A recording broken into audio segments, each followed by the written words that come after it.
그날 새벽 산청마을은 여전히 옅은 안개에 잠겨 있었다.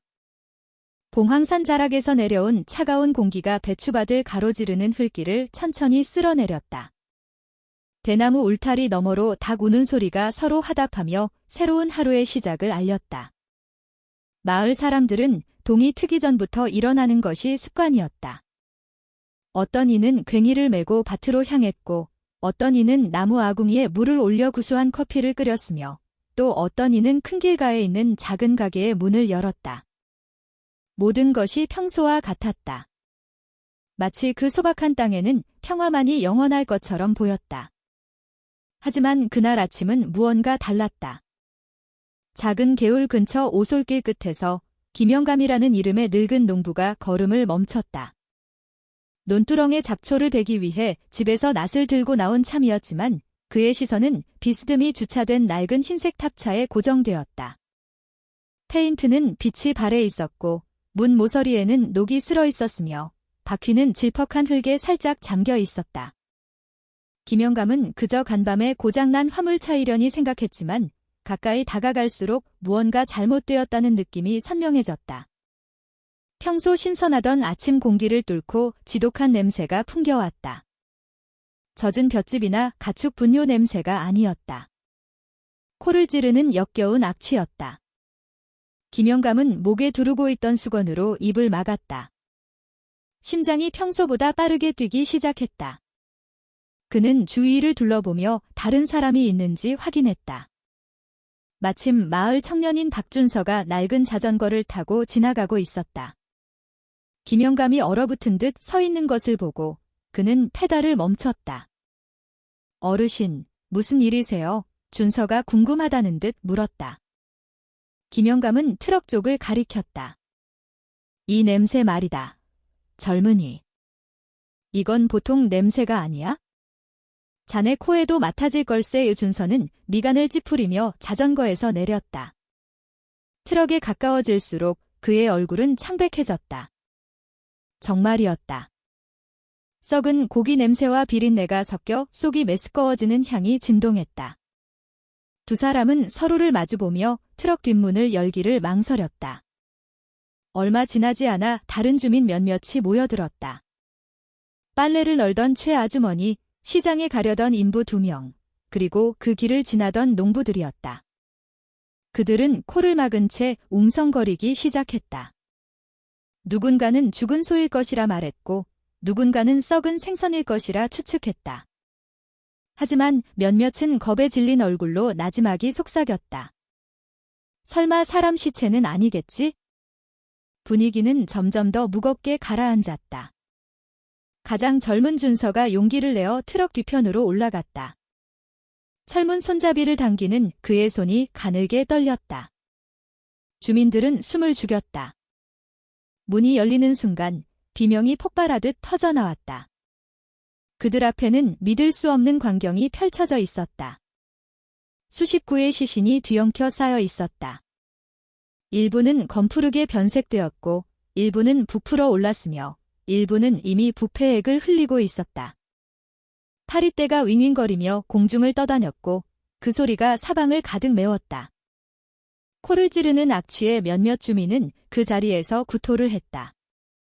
한 아주머니는 그대로 졸도했고 젊은 청년은 신의 이름을 부르짖었다.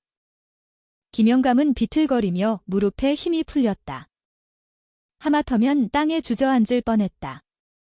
준서는 새하얗게 질린 얼굴로 트럭에서 뛰어내렸다. 세상의 전부 시체예요. 너무 많아요. 그는 차마 그 수를 헤아리지도 못했다. 마을 사람들은 사방으로 흩어졌다.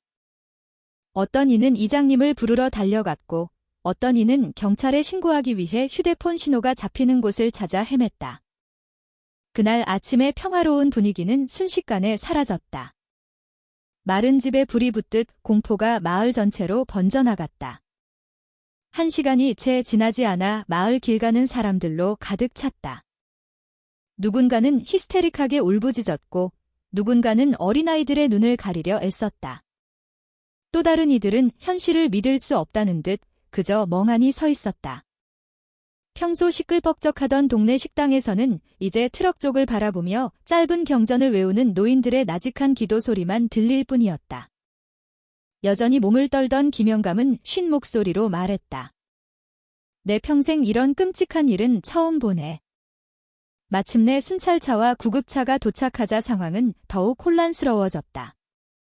사이렌 소리가 고요한 마을의 공기를 갈랐다. 즉시 폴리스 라인이 설치되었고 마스크와 장갑을 낀 감식반이 현장에 투입되었다. 그들은 트럭 안에서 시신을 하나씩 꺼내기 시작했다. 주민들은 그저 망연자실한 채 마음속으로 숫자를 세며 눈앞에 펼쳐진 참혹한 현실을 받아들이려 애썼다. 춘천경찰서 수사과장인 한태석 경감은 굳은 얼굴로 서 있었다. 그의 날카로운 눈은 얼어붙은 시신 더미를 향해 있었다. 한 감식반원의 목소리가 또렷하게 들렸다. 총 79구입니다. 주변은 더욱 고요해졌다. 아무도 감히 입을 열지 못했다. 산청 같은 작은 마을이 감당하기에는 너무나 크고 너무나 끔찍한 숫자였다. 소문은 삽시간에 퍼져나갔다. 기자들이 몰려들기 시작했다. 카메라는 사방을 비췄고 마이크는 무언가 아는 것처럼 보이는 사람이라면 누구에게나 들이밀어졌다. 하지만 79구의 시신이 담긴 트럭이 어쩌다 이 작은 마을에 오게 되었는지 제대로 아는 사람은 아무도 없었다. 그 북새통 속에서 한 여자가 인파를 헤치고 다가왔다. 긴 머리는 단정하게 묶여 있었고 진지한 표정이었지만 아름다운 얼굴이었다. 그녀의 이름은 이서연이었다. 마을 사람 대부분은 그녀를 친절하고 남을 잘 돕는 건강음료 외판원으로 알고 있었다. 그녀는 트럭을 바라보며 손으로 입을 막았다. 세상에, 어떻게 우리 마을에 이렇게 많은 시신이. 그녀의 목소리는 다른 사람들과 마찬가지로 충격에 빠진 듯 가늘게 떨렸다. 몇몇 주민이 그녀를 돌아보았다. 최 아주머니가 걱정스러운 얼굴로 다가왔다. 서연 씨, 혹시 뭐 아는 거 없어? 이거 서연 씨 회사 트럭은 아니지? 이서연은 눈물을 글썽이며 재빨리 고개를 저었다. 아니에요, 아주머니. 저희 회사 트럭은 항상 옆면에 큰 로고가 있어요. 이 트럭은 아무 표시도 없잖아요. 저희 거실 리가 없어요. 그녀의 말은 설득력 있게 들렸다. 마치 그녀 역시 다른 모든 이들처럼 충격을 받은 듯했다. 하지만 그녀의 창백한 얼굴 뒤편으로 아주 희미한 미소가 찰나의 순간 스쳐 지나갔다. 아무도 그것을 눈치채지 못했다. 그날 아침이 단순한 비극이 아니라 산청 마을을 뒤흔들 거대한 폭풍의 시작이라는 것을 아는 사람은 오직 이서연뿐이었다. 평소 평화롭던 산청 마을의 분위기는 삽시간에 공포로 물들었다. 79구의 시신이 담긴 탑차에 대한 소식은 아침부터 정오까지 걷잡을 수 없이 퍼져나갔다. 입에서 입으로, 동네 식당에서부터 마을 끝 작은 경로당에 이르기까지 모든 사람이 같은 이야기를 했다. 평소 길가에서 뛰어놀던 아이들은 부모의 손에 이끌려 집 안으로 들어갔다.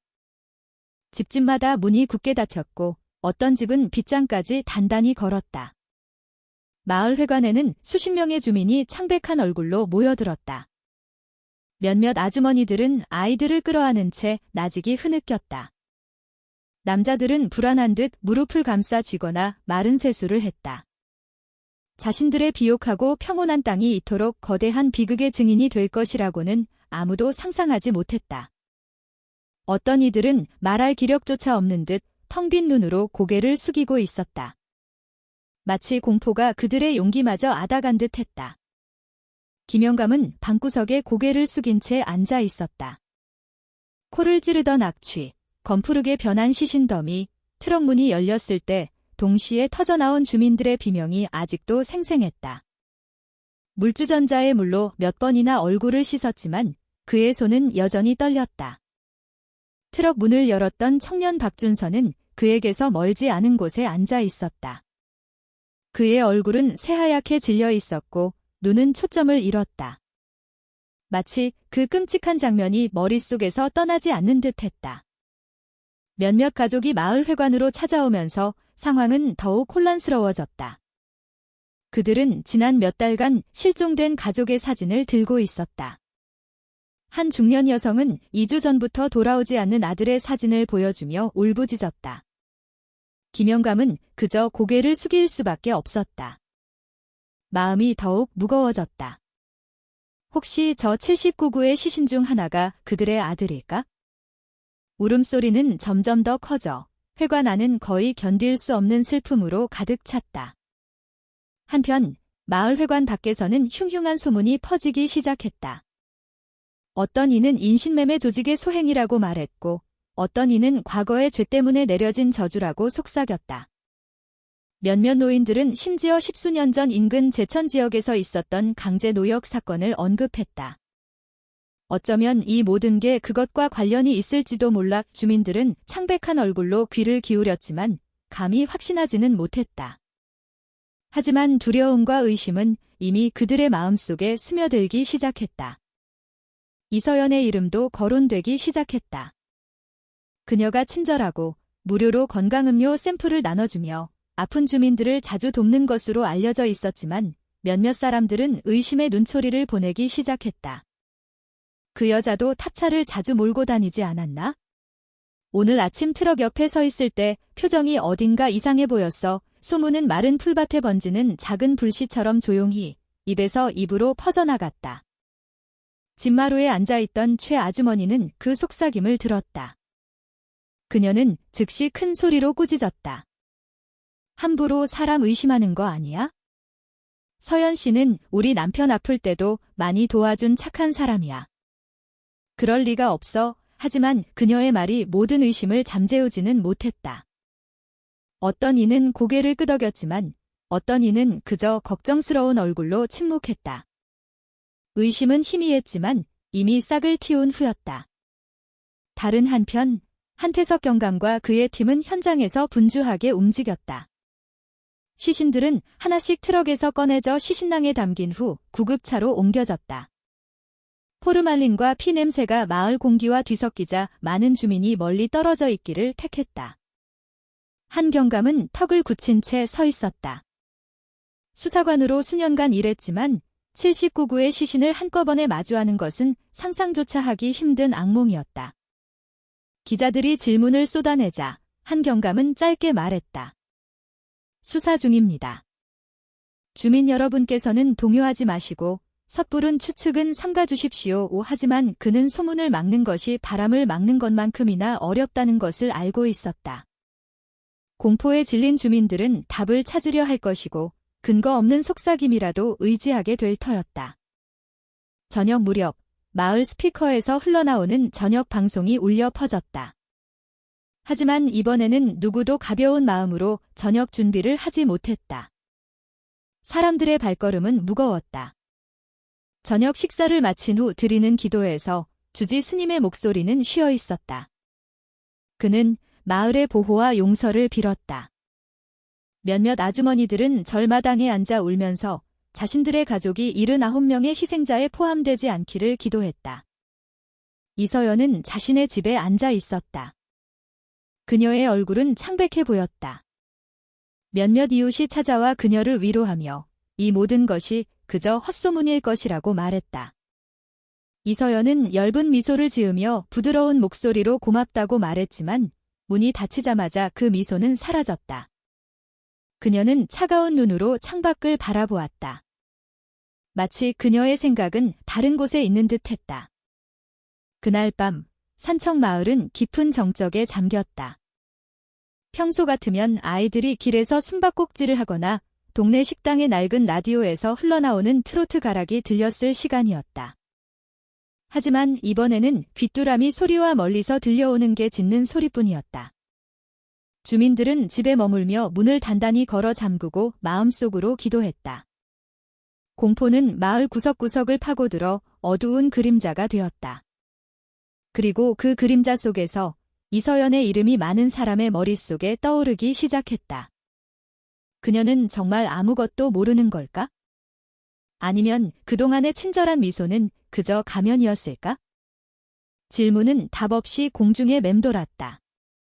하지만 모두가 알고 있었다. 그날 아침 이후로 산청마을은 결코 예전과 같지 않으리라는 것을.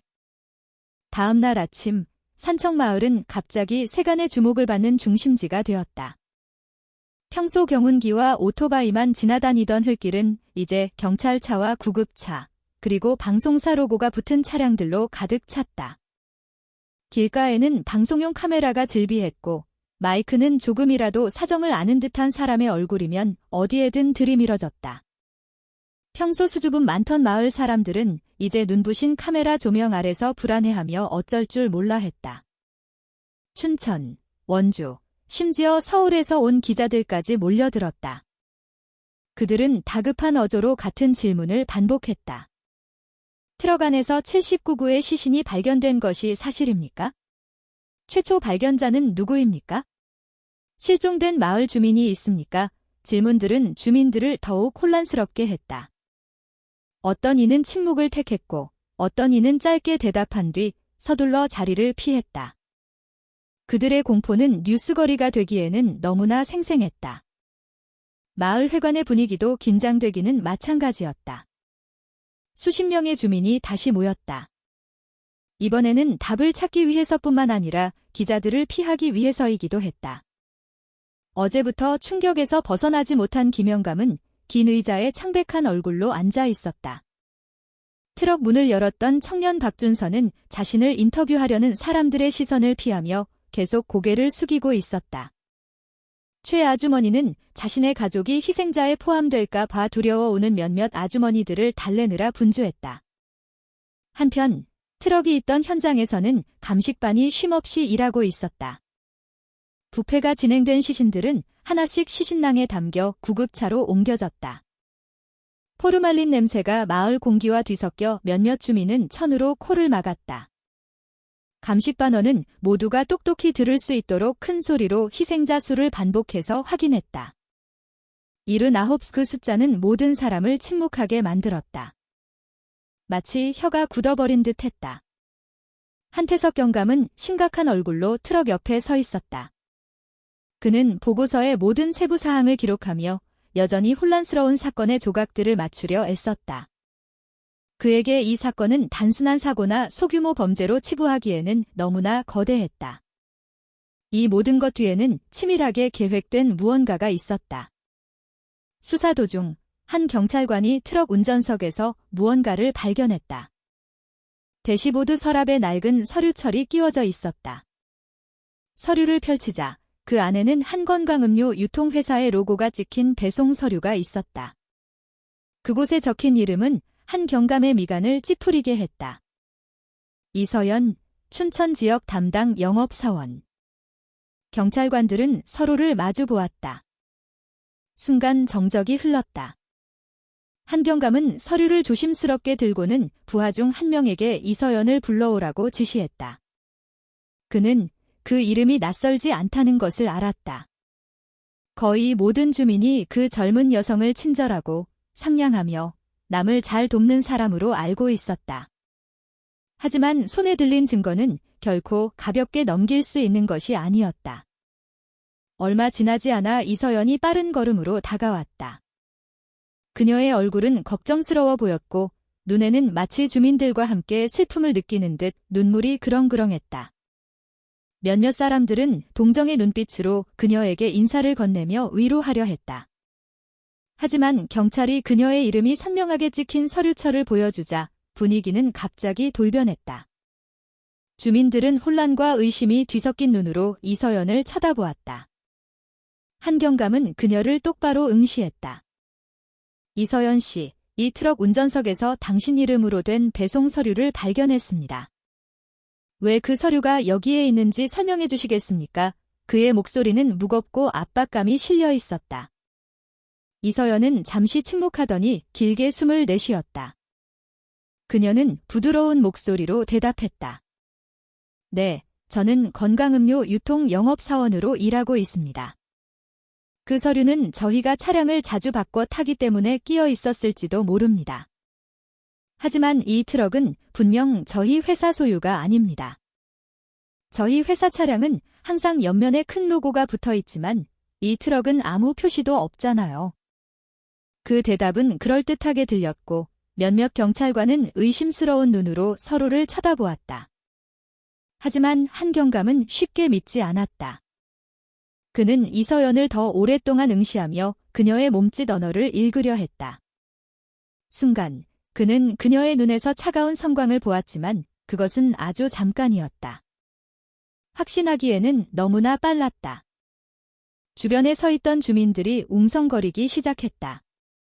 어떤 이는 이서연의 말을 믿으며 그저 우연일 뿐이라고 생각했다.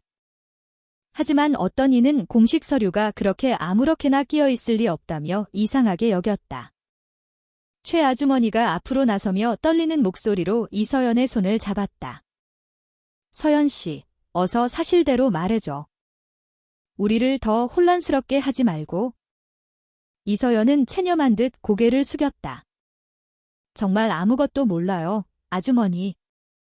만약 잘못된 점이 있다면 수사에 적극 협조할게요. 그녀의 목소리는 부드러웠고 듣는 이의 동정심을 자아낼 정도였다. 하지만 한 경감에게는 그녀의 말과 시선 사이에 무언가 어긋나는 점이 느껴졌다. 취재하던 언론은 더욱 기세등등해졌다. 그들은 짧은 신문의 모든 순간을 녹화하며 창백해 보이는 이서연의 얼굴을 담았다. 뉴스 헤드라인이 만들어지기 시작했다. 죽음의 트럭과 관련된 미모의 건강음료 영업사원 조용하던 산청마을은 이제 전국적인 주목을 받게 되었고 그날 밤 TV 뉴스에서도 화제가 되었다. 해가 서쪽으로 기울자 마을의 분위기는 더욱 무거워졌다. 주민들은 이제 발견된 시신에 대한 공포뿐만 아니라 서로를 의심하기 시작했다.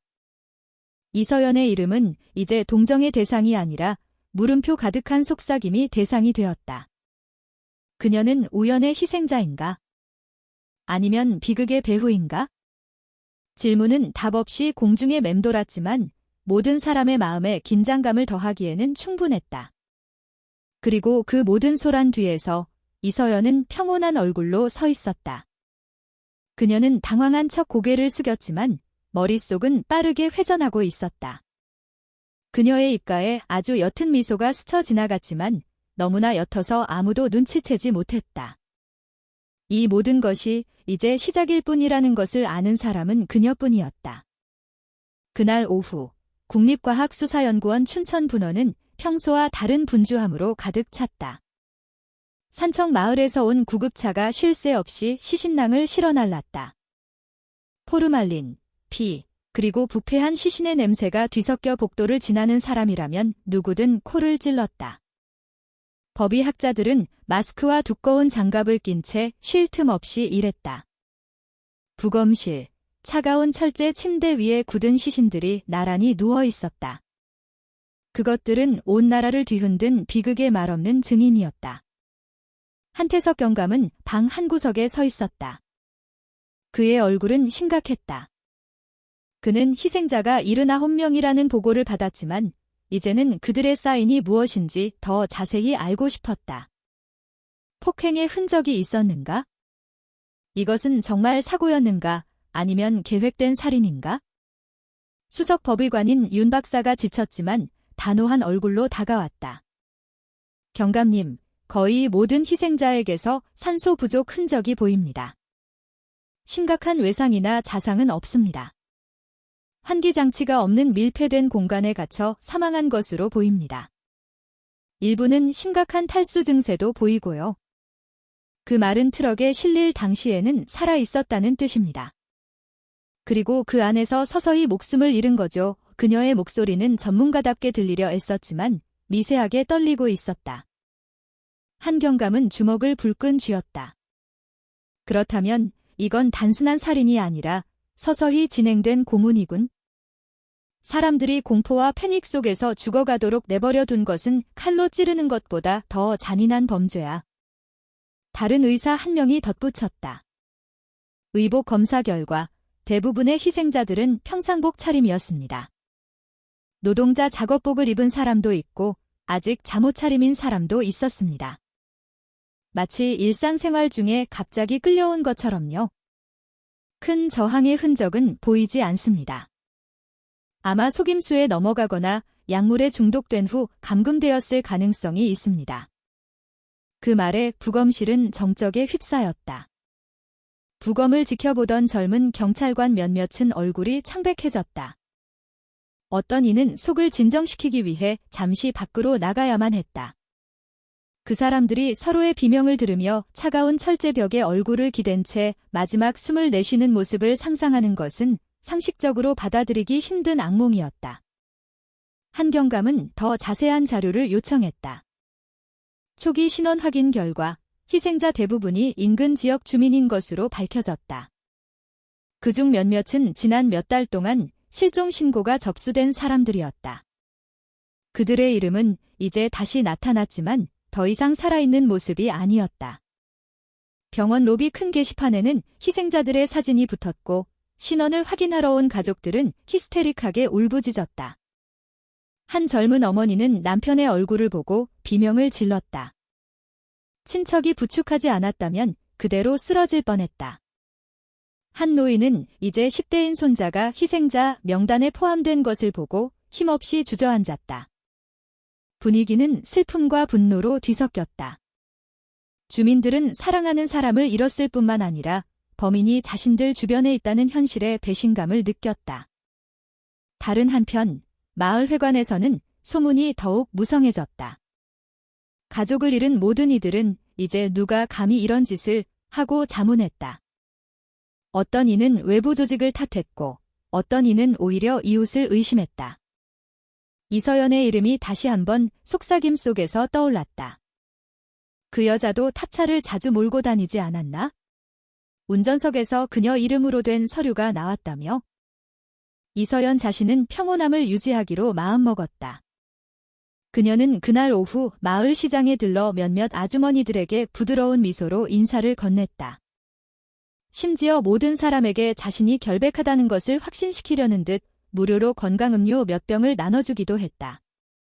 일부 주민들은 그녀의 미소를 안도감과 함께 받아들였다. 하지만 다른 이들은 의심의 눈초리로 그녀를 바라보았다. 그 미소는 이제 예전처럼 순수하게 보이지 않았다. 한태석 경감은 산청 파출소에서 회의를 소집했다. 그는 큰 게시판에 희생자들의 사진을 붙이고 붉은 실로 연결했다. 법의학 기록에 따르면 희생자들은 무작위로 선택된 것이 아니었다. 그들 모두는 산청마을과 이웃마을 출신이었다. 희생자 가족 중 일부는 10수년 전 벽돌 공장에서 발생한 강제노역 사건을 포함한 과거의 문제에 연루된 적이 있었다. 경감님, 이건 우연이 아닙니다. 젊은 수사관 중 한 명이 말했다. 마치 누군가 의도적으로 특정 집단, 즉 이 마을의 과거와 관련된 사람들을 표적으로 삼은 것처럼 패턴이 보입니다. 한경감은 턱을 굳힌 채 게시판을 응시했다. 만약 정말 패턴이 있다면 이것은 단순한 범죄 사건이 아니라 대물림된 원한일 가능성이 높았다. 그리고 그 배후에 있는 자가 누구든 그는 이 마을의 속사정을 아주 잘 알고 있는 인물이었다. 경찰서 밖, 그날 밤 마을은 다시 공포에 휩싸였다. 집집마다 불이 일찍 켜졌고 문은 단단히 잠겼으며 아이들은 밖으로 나가는 것이 금지되었다. 절에서는 비극이 다시 일어나지 않도록 보호를 기원하는 합동기도가 열렸다. 하지만 그 기도 뒤편에는 많은 사람의 마음속에서 여전히 한 이름이 맴돌고 있었다. 이서연. 그녀는 그저 헛소문의 희생자인가? 아니면 그동안의 친절한 미소는 그저 가면이었을까? 그 질문은 이제 단순한 소문을 넘어 실체 있는 의심으로 변해가고 있었다. 그날 오후 산청 파출소 주변 공기는 무겁게 가라앉아 있었다. 몇몇 주민들은 여전히 사무실 앞긴 의자에 앉아 있었다. 일부는 진술 차례를 기다렸고 일부는 단지 이서연에게 무슨 일이 일어날지 궁금해서 자리를 지켰다. 그녀의 이름은 이제 존경의 대상이자 동시에 의심의 대상으로서 모든 관심의 중심이 되어 있었다. 이서연은 차분한 걸음으로 파출소에 들어섰다. 그녀는 연한 푸른색의 소박한 블라우스를 입고 있었다. 검은 머리는 단정하게 내려와 있었고 오른쪽에는 작은 핸드백을 쥐고 있었다. 그녀의 얼굴은 창백했지만 여전히 우아했다. 그녀가 인파를 지나갈 때 몇몇 주민들은 혼란스러운 눈빛으로 그녀에게 인사를 건넸다. 아직 그녀의 선량함을 믿는 사람도 있었고 진실이 기대와 다를까 두려워 슬며시 거리를 두는 사람도 있었다. 조사실 안, 한태석 경감이 책상 뒤에 앉아 있었다. 그의 앞에는 노트와 녹음기를 든 2명의 젊은 수사관이 있었다. 이서연이 들어서자 방 안의 분위기는 갑자기 조용해졌다. 낡은 선풍기가 삐걱거리며 돌아가는 소리만이 긴장감을 더했다. 이서연 씨, 한 경감이 무거운 어조로 말했다. 79구의 시신이 담긴 탑차 운전석에서 당신 이름으로 된 배송 서류를 발견했습니다. 왜 그 서류가 거기에 있었는지 설명해 주시겠습니까? 이서연은 잠시 고개를 숙이더니 깊게 숨을 들이쉬었다. 경감님, 저는 건강음료 유통 영업사원으로 일하고 있습니다. 저희 회사는 여러 대의 탑차를 보유하고 있고 차량을 자주 교대로 사용하기 때문에 서류가 옮겨 다닐 수 있습니다. 하지만 발견된 트럭은 분명 저희 회사 소유가 아닙니다. 저희 회사 트럭은 항상 차체에 큰 로고가 있지만 이 트럭은 아무 표시도 없었습니다. 그 대답은 설득력 있게 들렸다. 젊은 수사관 중 한 명이 더 압박해도 될지 망설이는 듯 한 경감을 쳐다보았다. 하지만 한 경감은 만족하지 않았다. 그는 의자에 등을 기댄 채 이서연을 날카롭게 응시했다. 당신은 이 마을에서 평판이 좋습니다. 많은 사람이 당신을 친절하고 너그러우며 심지어 아픈 사람들을 자주 돕는다고 말하더군요. 하지만 저는 겉모습만 보고 사람을 믿기에는 너무 오래 경찰 생활을 했습니다. 그래서 다시 한번 묻겠습니다. 당신 이름이 적힌 서류가 왜 그 트럭에 있었는지 정말로 아무것도 모릅니까? 순간 이서연의 눈빛이 변했다. 아주 빠른 섬광처럼 차가운 기운이 스쳐 지나갔다가 이내 씁쓸한 미소로 바뀌었다. 정말로 아무것도 모릅니다. 경감님. 만약 어떤 오해가 있다면 수사에 기꺼이 협조하겠습니다. 그녀의 목소리는 부드러웠지만 한 경감은 무언가 석연치 않음을 느꼈다. 방 안의 분위기는 더욱 무거워졌다. 젊은 수사관들은 모든 단어를 기록했지만 그들의 시선은 이따금 이서연의 얼굴로 향했다. 어떤 이는 동정심을 느꼈고 어떤 이는 오히려 그녀의 침착함에 소름이 돋았다. 마치 그녀가 압박받고 있는 것이 아니라 그저 평범한 대화를 나누고 있는 듯했다. 조사실 밖에서는 진술을 위해 모인 몇몇 주민들이 서로 속삭였다. 최 아주머니는 여전히 강하게 주장했다. 서연 씨가 연루되었을 리가 없어. 그 애는 너무 착해. 하지만 트럭 문을 열었던 청년 박준서는 조용히 말했다. 그 트럭, 서연 씨가 자주 몰던 거랑 비슷했어요. 로고가 없다는 점만 떼고요. 어쩌면 로고를 지웠을 수도 있죠. 잘 모르겠어요. 함부로 의심하고 싶지는 않아요. 그의 목소리는 나직했다. 한편 조사실 안에서 한 경감은 더 깊이 파고들려 했다. 이서연 씨, 발견된 희생자 중 일부가 인근 주민이라는 사실을 알고 있습니까? 심지어 지난 몇 달간 실종 신고된 사람들도 있었습니다. 이 사건이 일어나기 전에 의심스러운 것을 보거나 들은 적이 있습니까? 이서연은 똑바로 쳐다보며 조용한 목소리로 대답했다. 실종 소식은 주민들 이야기를 통해 들었지만 직접 본 적은 없습니다. 만약 제가 무언가 알았다면 당연히 신고했을 겁니다. 그 대답은 이치에 맞았다. 하지만 한 경감은 여전히 만족하지 못했다. 그는 이서연의 부드러운 말 뒤에 견고한 벽이 느껴졌다. 마치 그녀가 무언가를 아주 능숙하게 숨기고 있는 듯했다. 하지만 확실한 증거 없이는 그가 할 수 있는 일은 많지 않았다. 그는 일단 조사를 마무리하며 말했다. 좋습니다. 지금은 돌아가셔도 되지만 다시 부를 수도 있습니다. 이서연은 정중하게 고개를 끄덕이고 의자에서 일어났다. 나가기 전 그녀는 체념한 듯 바닥을 내려다보았다. 하지만 문으로 향하는 순간 그녀의 입가에 희미한 미소가 떠올랐다. 그 미소는 문을 열고 밖의 주민들과 마주치자마자 순식간에 사라졌다. 주민들은 안도와 혼란이 뒤섞인 눈으로 그녀를 바라보았다. 어떤 이는 그녀를 즉시 껴안으며 결백을 믿는다고 말했다. 어떤 이는 그저 말없이 표현하기 힘든 의심의 눈초리로 그녀를 쳐다보았다. 이서연은 그 모든 것을 부드러운 미소로 받아들이며 다가오는 모든 사람에게 고맙다고 말했다. 하지만 그녀가 작은 마을 길을 따라 집으로 걸어갈 때 그녀의 표정은 변했다. 미소는 사라지고 땅을 꿰뚫을 듯한 차가운 시선으로 바뀌었다. 그녀의 머릿속에서는 과거의 목소리가 다시 속삭였다. 그녀는 강제 노역으로 죽어간 아버지, 병으로 죽기 전 주민들에게 멸시당했던 어머니, 그리고 채 자라지도 못했던 동생을 떠올렸다. 그 상처는 그녀 안에서 결코 꺼지지 않는 불씨를 지피며 여전히 살아있었다. 멀리서 저녁 하늘이 붉게 물들었다. 산청 마을은 생기가 없는 듯 고요해 보였다. 하지만 이서연은 알고 있었다. 폭풍은 이제 막 시작되었을 뿐이다.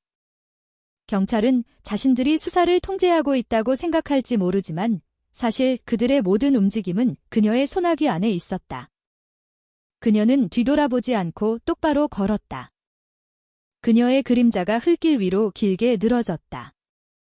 그리고 그 그림자 뒤로 다시 한번 차가운 미소가 떠올랐다. 더 이상 친절하지 않은 비밀로 가득 찬 미소였다. 그날 오후 산청 마을회관은 다시 주민들로 가득 찼다. 79구의 시신에 대한 이야기는 여전히 주된 화제였다. 침울한 얼굴들, 눈물로 부은 눈, 그리고 나직한 기도 소리가 여전히 분위기를 지배했다. 하지만 이번에는 무언가 달랐다. 경찰이 새로운 목격자가 나타나 진술했다고 발표했기 때문이다. 그의 이름은 송 기사로 많은 주민이 알고 있는 화물차 운전사였다. 송 기사는 창백한 얼굴로 안으로 들어섰다. 그는 마른 체구에 어깨가 약간 굽어 있었고 낡은 모자를 쥔 손이 떨리고 있었다. 모든 시선이 그에게 쏠렸다. 몇몇 주민들은 그가 대체 무엇을 보았는지 궁금해하며 속삭였다. 한태석 경감이 그의 옆에 서서 격려하듯 어깨를 가볍게 두드렸다. 떨리는 목소리로 송 기사가 말하기 시작했다. 제가 이서연 씨가 개울 근처 낡은 창고에 멈추는 걸 본 적이 있습니다. 경감님. 밤늦게 그녀가 몰던 탑차가 거기서 오랫동안 주차되어 있었어요. 그때 제가 마침 쉴 곳을 찾고 있어서 우연히 보게 되었습니다. 그의 목소리는 쉬어 있었고 망설임이 가득했지만 그가 내뱉는 모든 단어는 회관 안의 긴장감을 고조시켰다. 그는 말을 이었다. 트럭 안에서 사람들이 신음하는 것 같은 소리가 들렸습니다. 무서워서 가까이 다가가지는 못했지만 그건 기계 소리나 동물 소리가 아니었어요. 분명 사람 목소리였습니다. 그때 이서연 씨를 봤는데 얼굴이 평소와는 달랐어요. 아주 차가웠습니다. 평소 보던 그 모습이 아니었어요. 주민들이 술렁이기 시작했다. 어떤 이는 충격에 입을 막았고 어떤 이는 눈을 동그랗게 뜨고 서로를 쳐다보았다. 최 아주머니는 눈물을 글썽이며 들은 것을 믿을 수 없다는 듯 일어섰다. 서연이가 그럴 리가 없어. 그 애는 너무 착해. 하지만 다른 주민 몇몇은 송 기사의 증언이 그럴듯하다며 고개를 끄덕이기 시작했다. 한 경감은 송 기사를 날카롭게 쳐다보았다. 왜 이제야 이야기하는 겁니까? 송 기사는 고개를 숙였다. 그의 두 손이 떨렸다. 무서웠습니다. 경감님. 이서연 씨는 마을에서 존경받는 사람입니다. 제가 말을 잘못했다가 오히려 제가 비난받을까 봐 두려웠습니다. 게다가 모두가 그녀를 좋은 사람이라고 믿고 있었으니까요. 그의 목소리는 점점 더 작아져 거의 들리지 않을 정도였다. 회관 안의 분위기는 더욱 혼란스러워졌다. 일부 주민들은 여전히 이서연을 변호하며 송 기사가 잘못 봤을 것이라고 말했지만 다른 일부는 의심하기 시작했다. 이서연의 이름이 적힌 서류가 트럭 운전석에서 발견되지 않았는가? 그리고 이제 그녀가 낡은 창고에 멈추는 것을 본 목격자까지 나타나지 않았는가? 조각들이 맞춰지면서 끔찍한 그림이 그려지기 시작했다. 마을 회관 밖, 이서연은 자신의 월세집 마루에 앉아 있었다. 그녀는 따뜻한 차를 마시며 엷은 미소를 짓고 있었다. 마치 자신의 이름을 옥죄어 오는 폭풍은 존재하지 않는다는 듯 했다. 몇몇 이웃이 찾아와 그녀를 위로하고 지지를 표했다. 우리는 당신이 연루되지 않았다고 믿어요. 이 모든 건 분명 헛소문일 거예요. 당신은 항상 우리를 도와줬잖아요. 이서연은 부드럽게 미소 지으며 조용히 고개를 끄덕였다. 고맙습니다, 아주머니. 저도 모든 게 빨리 끝나기만을 바랄 뿐이에요. 경찰이 진짜 범인을 빨리 찾았으면 좋겠네요. 그 말은 진심으로 들렸고 몇몇 사람들은 다시 안심했다. 하지만 집 문이 닫히자마자 그 미소는 사라졌다. 그녀는 방으로 들어가 작은 장롱을 열고 낡은 쇠 열쇠 하나를 꺼냈다. 그녀는 그 열쇠를 천천히 쓰다듬었다. 그녀의 입술이 나직이 속삭였다. 아직 때가 아니야? 조금만 더. 그녀의 시선은 날카로웠다. 주민들 앞에서 보였던 부드러운 얼굴과는 전혀 달랐다. 한편 경찰서에서 한 경감은 수사관들과 회의를 열었다. 송 기사의 증언은 전환점이 될 수도 있지만 위험 부담도 컸다. 만약 사실이라면 이서연의 혐의는 더욱 짙어진다. 만약 거짓이라면 아무 이유 없이 한 주민의 평판을 망가뜨릴 수 있었다. 한 경감은 길게 한숨을 내쉬었다. 이제부터 내딛는 모든 걸음은 법의 문제일 뿐만 아니라 마을 주민들의 신뢰 문제이기도 하다는 것을 깨달았다. 그날 밤 송 기사의 증언에 대한 소식은 마을 구석구석으로 퍼져나갔다. 어떤 이는 대담하게 이야기했고 어떤 이는 집안에서만 속삭였다. 아이들은 부모에게서 이야기를 듣고 순진하게 물었다. 정말 착한 서연 이모가 나쁜 사람이에요. 그 질문에 어른들은 대답하지 못하고 침묵했다. 이서연은 그 소식이 자신의 귀에 들어온다는 것을 알고 있었다. 그녀는 그저 창가에 앉아 어두운 밤을 바라볼 뿐이었다. 그녀의 입가에 희미한 미소가 떠올랐다. 그녀에게 이 모든 것은 그저 게임의 일부였다. 주민들이 의심하든 경찰이 의심하든 그녀는 여전히 모든 것을 통제할 수 있다고 느꼈다.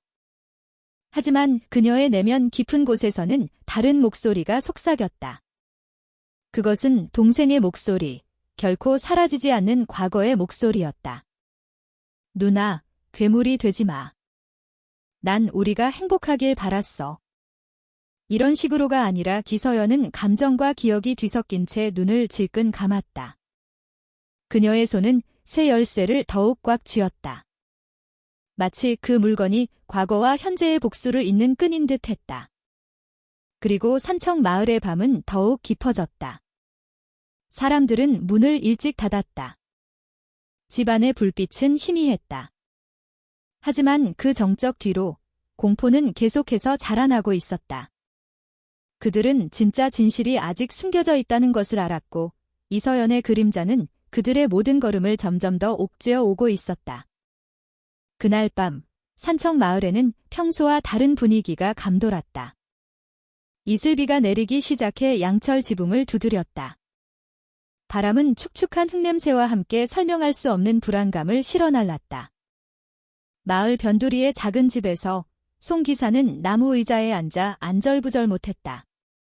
그의 손에는 아까부터 손대지 않은 커피 잔이 들려 있었다. 그의 머릿속은 여전히 오늘 낮의 일로 가득했다. 주민들의 수군거림, 그들의 눈빛, 그리고 한태석 경감의 말이 계속 귓가에 맴돌았다. 당신의 증언은 중요합니다. 하지만 조심해야 합니다. 만약 정말 이서연이 연루된 것이라면 그녀는 보통 사람이 아닐 겁니다. 송 기사는 마른 침을 삼켰다. 그는 자신이 마주한 위험을 알고 있었다. 마을 회관에서 돌아온 이후로 마음이 편치 않았다. 몇 번이나 멀리서 누군가 자신을 따라오는 듯한 느낌이 들었다.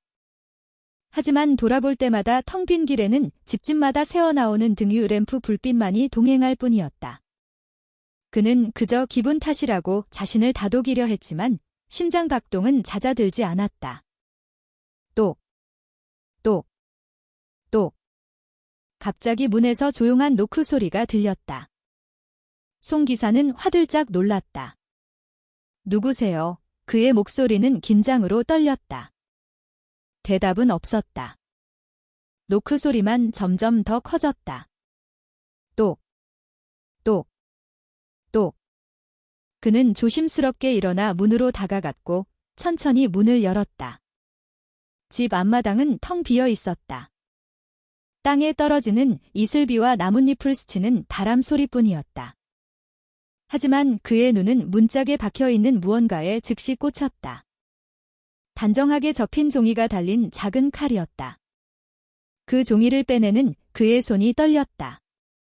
그 위에 적힌 글씨는 그의 얼굴을 새하얗게 질리게 했다. 내 입이 내 무덤이 될 수 있다. 입 다물어라. 그렇지 않으면 다음 트럭에는 내 시체가 실릴 것이다. 종이가 그의 손에서 떨어졌다. 그는 의자에 걸려 넘어질 뻔하며 뒤로 물러섰다. 숨이 가빠지고 차가운 땀이 이마에 흘렀다. 그는 이 위협이 진짜라는 것을 알았다. 그날 밤 그는 잠들지 못했다. 등유 램프는 계속 켜져 있었다. 그의 눈은 창문과 문을 계속 주시했다. 작은 소리 하나에도 그는 소스라치게 놀랐다. 경찰에 신고하고 싶었지만 두려움에 망설였다. 만약 범인이 알게 되면 어떡하지? 만약 정말 다음 희생자가 되면 어떡하지? 다음 날 아침, 나쁜 소식은 빠르게 퍼졌다. 한태석 경감과 몇몇 경찰관이 그가 위협을 받았다는 소식을 듣고 송 기사의 집으로 찾아왔다. 하지만 그들이 도착했을 때 집 문은 잠겨 있지 않았다. 불러도 대답이 없었다. 그들은 조심스럽게 안으로 들어갔고 그들이 발견한 광경의 분위기는 순식간에 얼어붙었다. 송 기사의 시신이 부엌 바닥에 쓰러져 있었다. 목에는 천이 감겨 있었고 얼굴은 검푸르게 변했으며 눈은 천장을 텅 비게 응시하고 있었다. 손목에는 작은 상처가 있었다. 그가 잠시 저항했음을 보여주는 흔적이었지만 모든 것이 끝난 후였다. 경찰들은 얼어붙은 채 서 있었다. 함께 온 몇몇 주민들은 히스테릭하게 비명을 질렀다. 세상에, 젊은 경찰관 한 명이 입을 막으며 소리쳤다. 살해당했어요. 한태석 경감은 쭈그려 앉아 송 기사의 시신을 조심스럽게 살폈다. 별다른 저항 흔적이 없는 것을 보아 이것은 명백한 자살 위장 타살이었다. 이건 입막음이야. 그의 목소리는 단호했지만 분노가 서려 있었다. 그는 누군가 송 기사의 입을 영원히 닫아버리려 했다는 것을 알았다. 송 기사의 죽음에 대한 소식은 그날 오후의 소나기보다 더 빠르게 퍼져나갔다. 산청 마을 주민들은 더욱 깊은 공포에 빠졌다. 용기 내어 증언한 목격자가 자기 집안에서 그렇게 죽을 수 있다면 누가 안전하다고 느낄 수 있겠는가? 동네 식당에서는 사람들이 나직이 속삭이며 자신들의 마을이 정말로 저주받았다고 말했다. 이서연의 이름이 다시 한번 화두에 올랐다. 어떤 이는 모든 것이 우연일 뿐이라고 확신했다. 하지만 다른 이들은 점들을 연결하기 시작했다. 그녀의 이름이 적힌 서류가 트럭에서 발견되었다. 송 기사는 그녀를 낡은 창고에서 봤다고 증언했고 이제 송 기사는 죽은 채 발견되었다. 무시하기에는 너무나 많은 우연이었지만 이서연은 평소처럼 행동했다. 그녀는 시장을 거닐며 아주머니들에게 인사를 건넸고 심지어 무료로 건강음료 몇 병을 나눠주기도 했다. 그녀의 미소는 따뜻했고 말투는 부드러웠다. 마치 자신의 이름을 둘러싼 폭풍은 존재하지 않는다는 듯 했다. 하지만 몇몇 눈들은 그녀를 의심의 눈초리로 쳐다보았다. 그녀가 피할 수 없는 작은 속삭임들이 있었다. 그 서류, 그 여자 이름으로 나왔다던데. 에이, 설마 서연이가 그렇게까지 할 수 있겠어. 하지만 그 여자를 봤다는 목격자가 죽은 건 너무 딱 맞아떨어지잖아. 기서연은 그 모든 것을 들었지만 그저 희미하게 미소 지을 뿐이었다. 그녀는 마음속으로 자신의 가면이 아직 효과가 있다는 것을, 주민들이 여전히 분열되어 있다는 것을 알았다. 일부는 믿고 일부는 의심하고. 그녀는 그 의심이 계속 유지되도록 하는 방법을 알고 있었다. 경찰서에서 한 경감은 수사 게시판에 송 기사의 시신 사진을 붙였다. 이 패턴을 봐이 그가 팀에게 말했다. 트럭의 희생자들은 대부분 인근 주민들이었다. 트럭은 이서연과 관련이 있었다. 그녀의 이름을 언급한 목격자는 의문사했다. 이 모든 것은 우연이 아니야? 한 수사관이 물었다. 이서연을 체포할 충분한 증거가 있습니까? 한 경감은 조용히 고개를 저었다. 아직은 아니야. 모든 것이 정황 증거일 뿐이다. 우리가 섣불리 움직이면 그녀는 알리바이와 주민들의 지지를 등에 업고 반격할 수 있어. 우리에게는 구체적인 물증이 필요해. 그날 밤 산청 마을은 더욱 삼엄해졌다. 주민들은 집을 일찍 닫았다. 아이들은 더 이상 밖으로 나가지 못했다. 귀뚜라미 소리마저 더 크게 들리는 듯 공기 중에 긴장감을 더했다. 그 정적 속에서 한 가지는 더욱 분명해졌다. 이서연의 비밀을 건드리는 자는 누구든 그의 목숨은 위험에 처하게 될 것이라는 사실이었다. 그날 밤 산청 마을의 하늘은 칠흑같이 어두웠다. 짙은 구름이 달을 가려 개울가 오솔길은 으스스해 보였다. 나뭇잎 스치는 소리와 귀뚜라미 소리 사이로 세 대의 경찰차가 주민들의 시야에서 멀리 떨어진 곳에 멈춰섰다. 전조등은 꺼져 있었다. 한태석 경감이 심각한 얼굴로 차에서 내렸고 젊은 수사관 김 형사와 이 형사가 그를 따랐다. 그들은 송 기사가 언급했던 낡은 창고를 향해 조심스럽게 걸어갔다. 창고는 작은 개울가에 서 있었다. 벽은 녹슨 양철로 되어 있었고 일부는 흰개미에게 갉아먹혀 구멍이 나 있었다. 커다란 철문은 자물쇠로 잠겨 있었지만 지붕 일부는 기울어져 있었다. 오랫동안 사용되지 않은 듯 보였다. 하지만 그들이 가까이 다가갈수록 한 경감은 무언가 이상한 낌새를 느꼈다. 창고 주변 공기는 기름과 화학약품이 섞인 듯한 지독한 냄새가 났다. 김 형사가 손전등을 켰다. 불빛이 질퍽한 땅을 비췄다. 경감님, 이것 좀 보십시오. 그가 나직이 말했다. 젖은 흙 위에는 비교적 최근에 생긴 트럭 바퀴 자국과 신발 자국이 뒤섞여 있었다. 분명 최근에 이곳에서 활동이 있었다는 증거였다. 그들은 조심스럽게 문 자물쇠를 절단했다. 문이 삐걱거리며 열리자마자 날카로운 냄새가 즉시 뿜어져 나왔다. 이 형사는 소매로 코를 막았다. 이게 무슨 냄새입니까, 경감님? 한 경감은 대답하지 않았다. 그는 이미 무거운 발걸음으로 안으로 들어서고 있었다. 그들의 손전등이 어둑한 내부를 비췄다. 텅 빈 공간이었지만 방 한구석에 있는 무언가가 그들을 소름 돋게 했다. 창고 바닥은 갈색빛이 도는 붉은 얼룩으로 가득했다. 김 형사가 쭈그려 앉아 천으로 살짝 닦아보았다. 이건 피입니다. 그가 긴장된 목소리로 말했다. 한 경감이 다가가 오랫동안 응시했다. 의심의 여지가 없었다. 이것은 희생자들의 흔적이었다. 그들은 더 안으로 들어갔다. 방구석에는 텅 빈 대형 드럼통들이 놓여 있었다. 일부에서는 여전히 화학약품 냄새가 났다. 더러운 두꺼운 담요와 붉은 얼룩이 말라붙은 천 조각들도 있었다. 이 형사가 구석에 쌓인 물건 더미에 손전등을 비추다가 멈칫했다. 그는 병원에서 신원이 확인된 희생자 중 한 명의 이름이 적힌 플라스틱 팔찌를 발견했다. 경감님, 증거입니다. 그가 속삭였다. 희생자가 여기에 있었습니다. 한 경감은 눈을 가늘게 뜨고 그 팔찌를 꽉 쥐었다. 이 모든 것은 우연이 아니었다. 이 창고는 명백히 감금 장소로 사용되었다. 희생자들이 트럭으로 옮겨지기 전에 갑자기 나무벽 뒤에서 무언가 긁히는 소리가 들렸다. 김 형사와 이 형사는 동시에 총을 뽑아 들었다. 그들은 심장이 거세게 뛰는 것을 느끼며 천천히 다가갔다. 소리는 낡은 판자 뒤에서 무언가 움직이는 것처럼 점점 더 선명해졌다. 그들이 재빨리 손전등을 비추자 커다란 쥐 한 마리가 뛰쳐나왔다. 이 형사는 하마터면 방아쇠를 당길 뻔했다. 분위기는 다시 고요해졌지만 그들의 불안감은 가시지 않았다. 한경감은 주위를 둘러보았다. 그의 눈은 날카로웠다. 그는 멀리서 누군가 자신들을 지켜보고 있는 듯한 느낌을 받았다.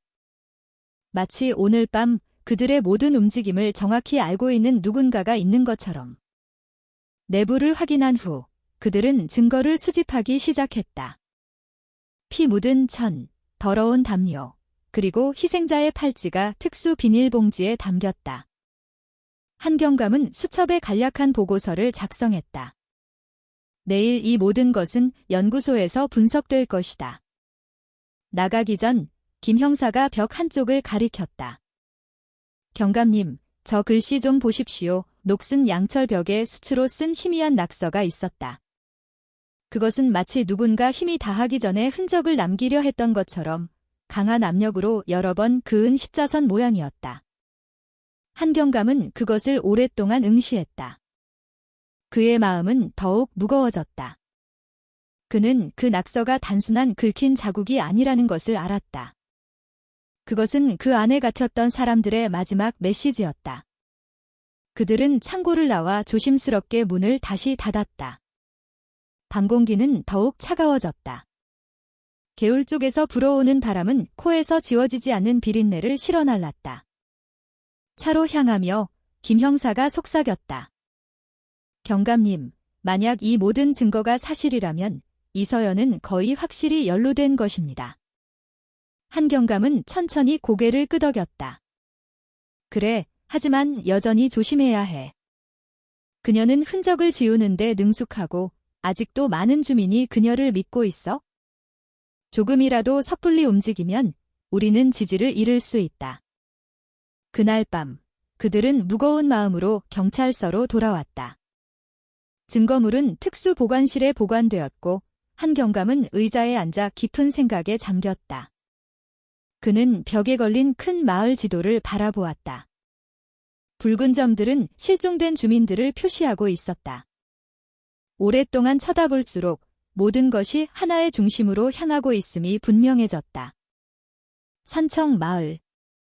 경찰서 밖, 마을은 공포에 잠겨 있었다.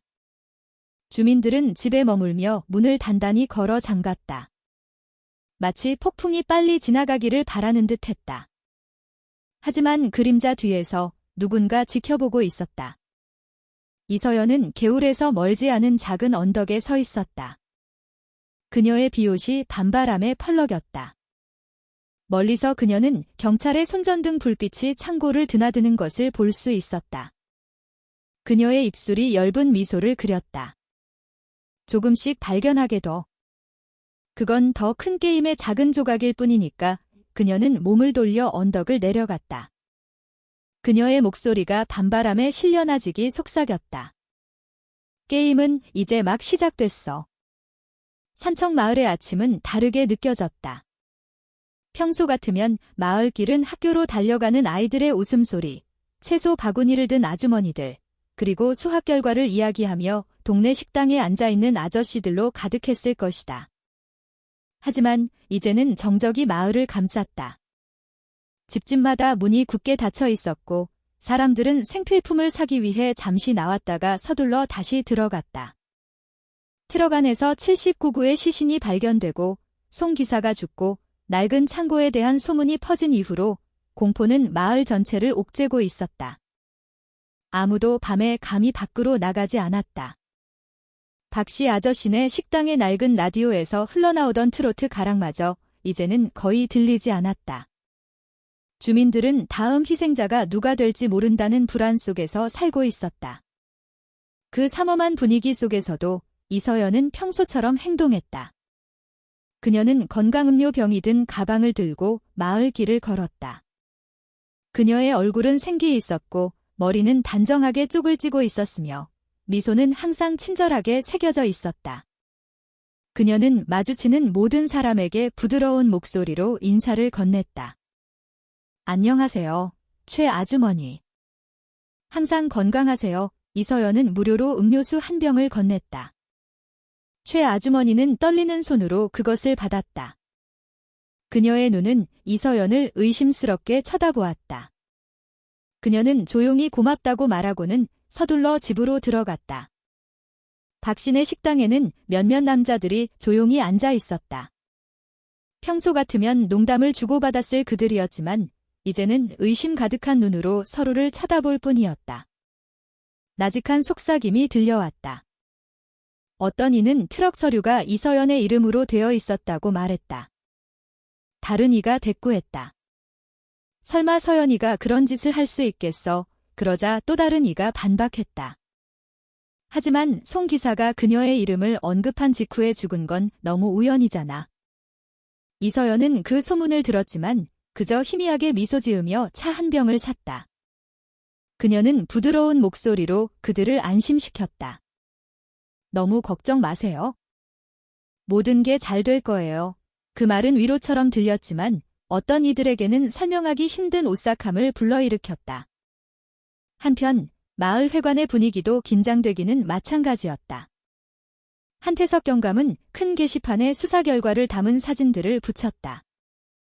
트럭 사진, 이서연의 이름이 적힌 서류, 창고에서 발견된 희생자의 팔찌, 그리고 실종된 주민들을 표시한 붉은 점들이 찍힌 마을 지도가 있었다. 선들을 그을수록 모든 것이 하나의 패턴으로 향하고 있음이 분명해졌다. 주민들이 점점 더 두려워하고 있습니다. 경감님 리장인 박석이가 창백한 얼굴로 말했다. 마을 밖 친척 집으로 이사 가는 사람들도 생기고 있습니다. 이대로 가다가는 산청은 유령 마을이 될 겁니다. 한 경감은 주먹을 불끈 쥐었다. 범인은 우리가 두려워하길 원합니다. 하지만 우리는 물러서서는 안 됩니다. 배후가 누구인지 반드시 밝혀내야 합니다. 젊은 수사관 김 형사가 떨리는 목소리로 반박했다. 경감님, 이서연은 아직도 자유롭게 돌아다니고 있습니다.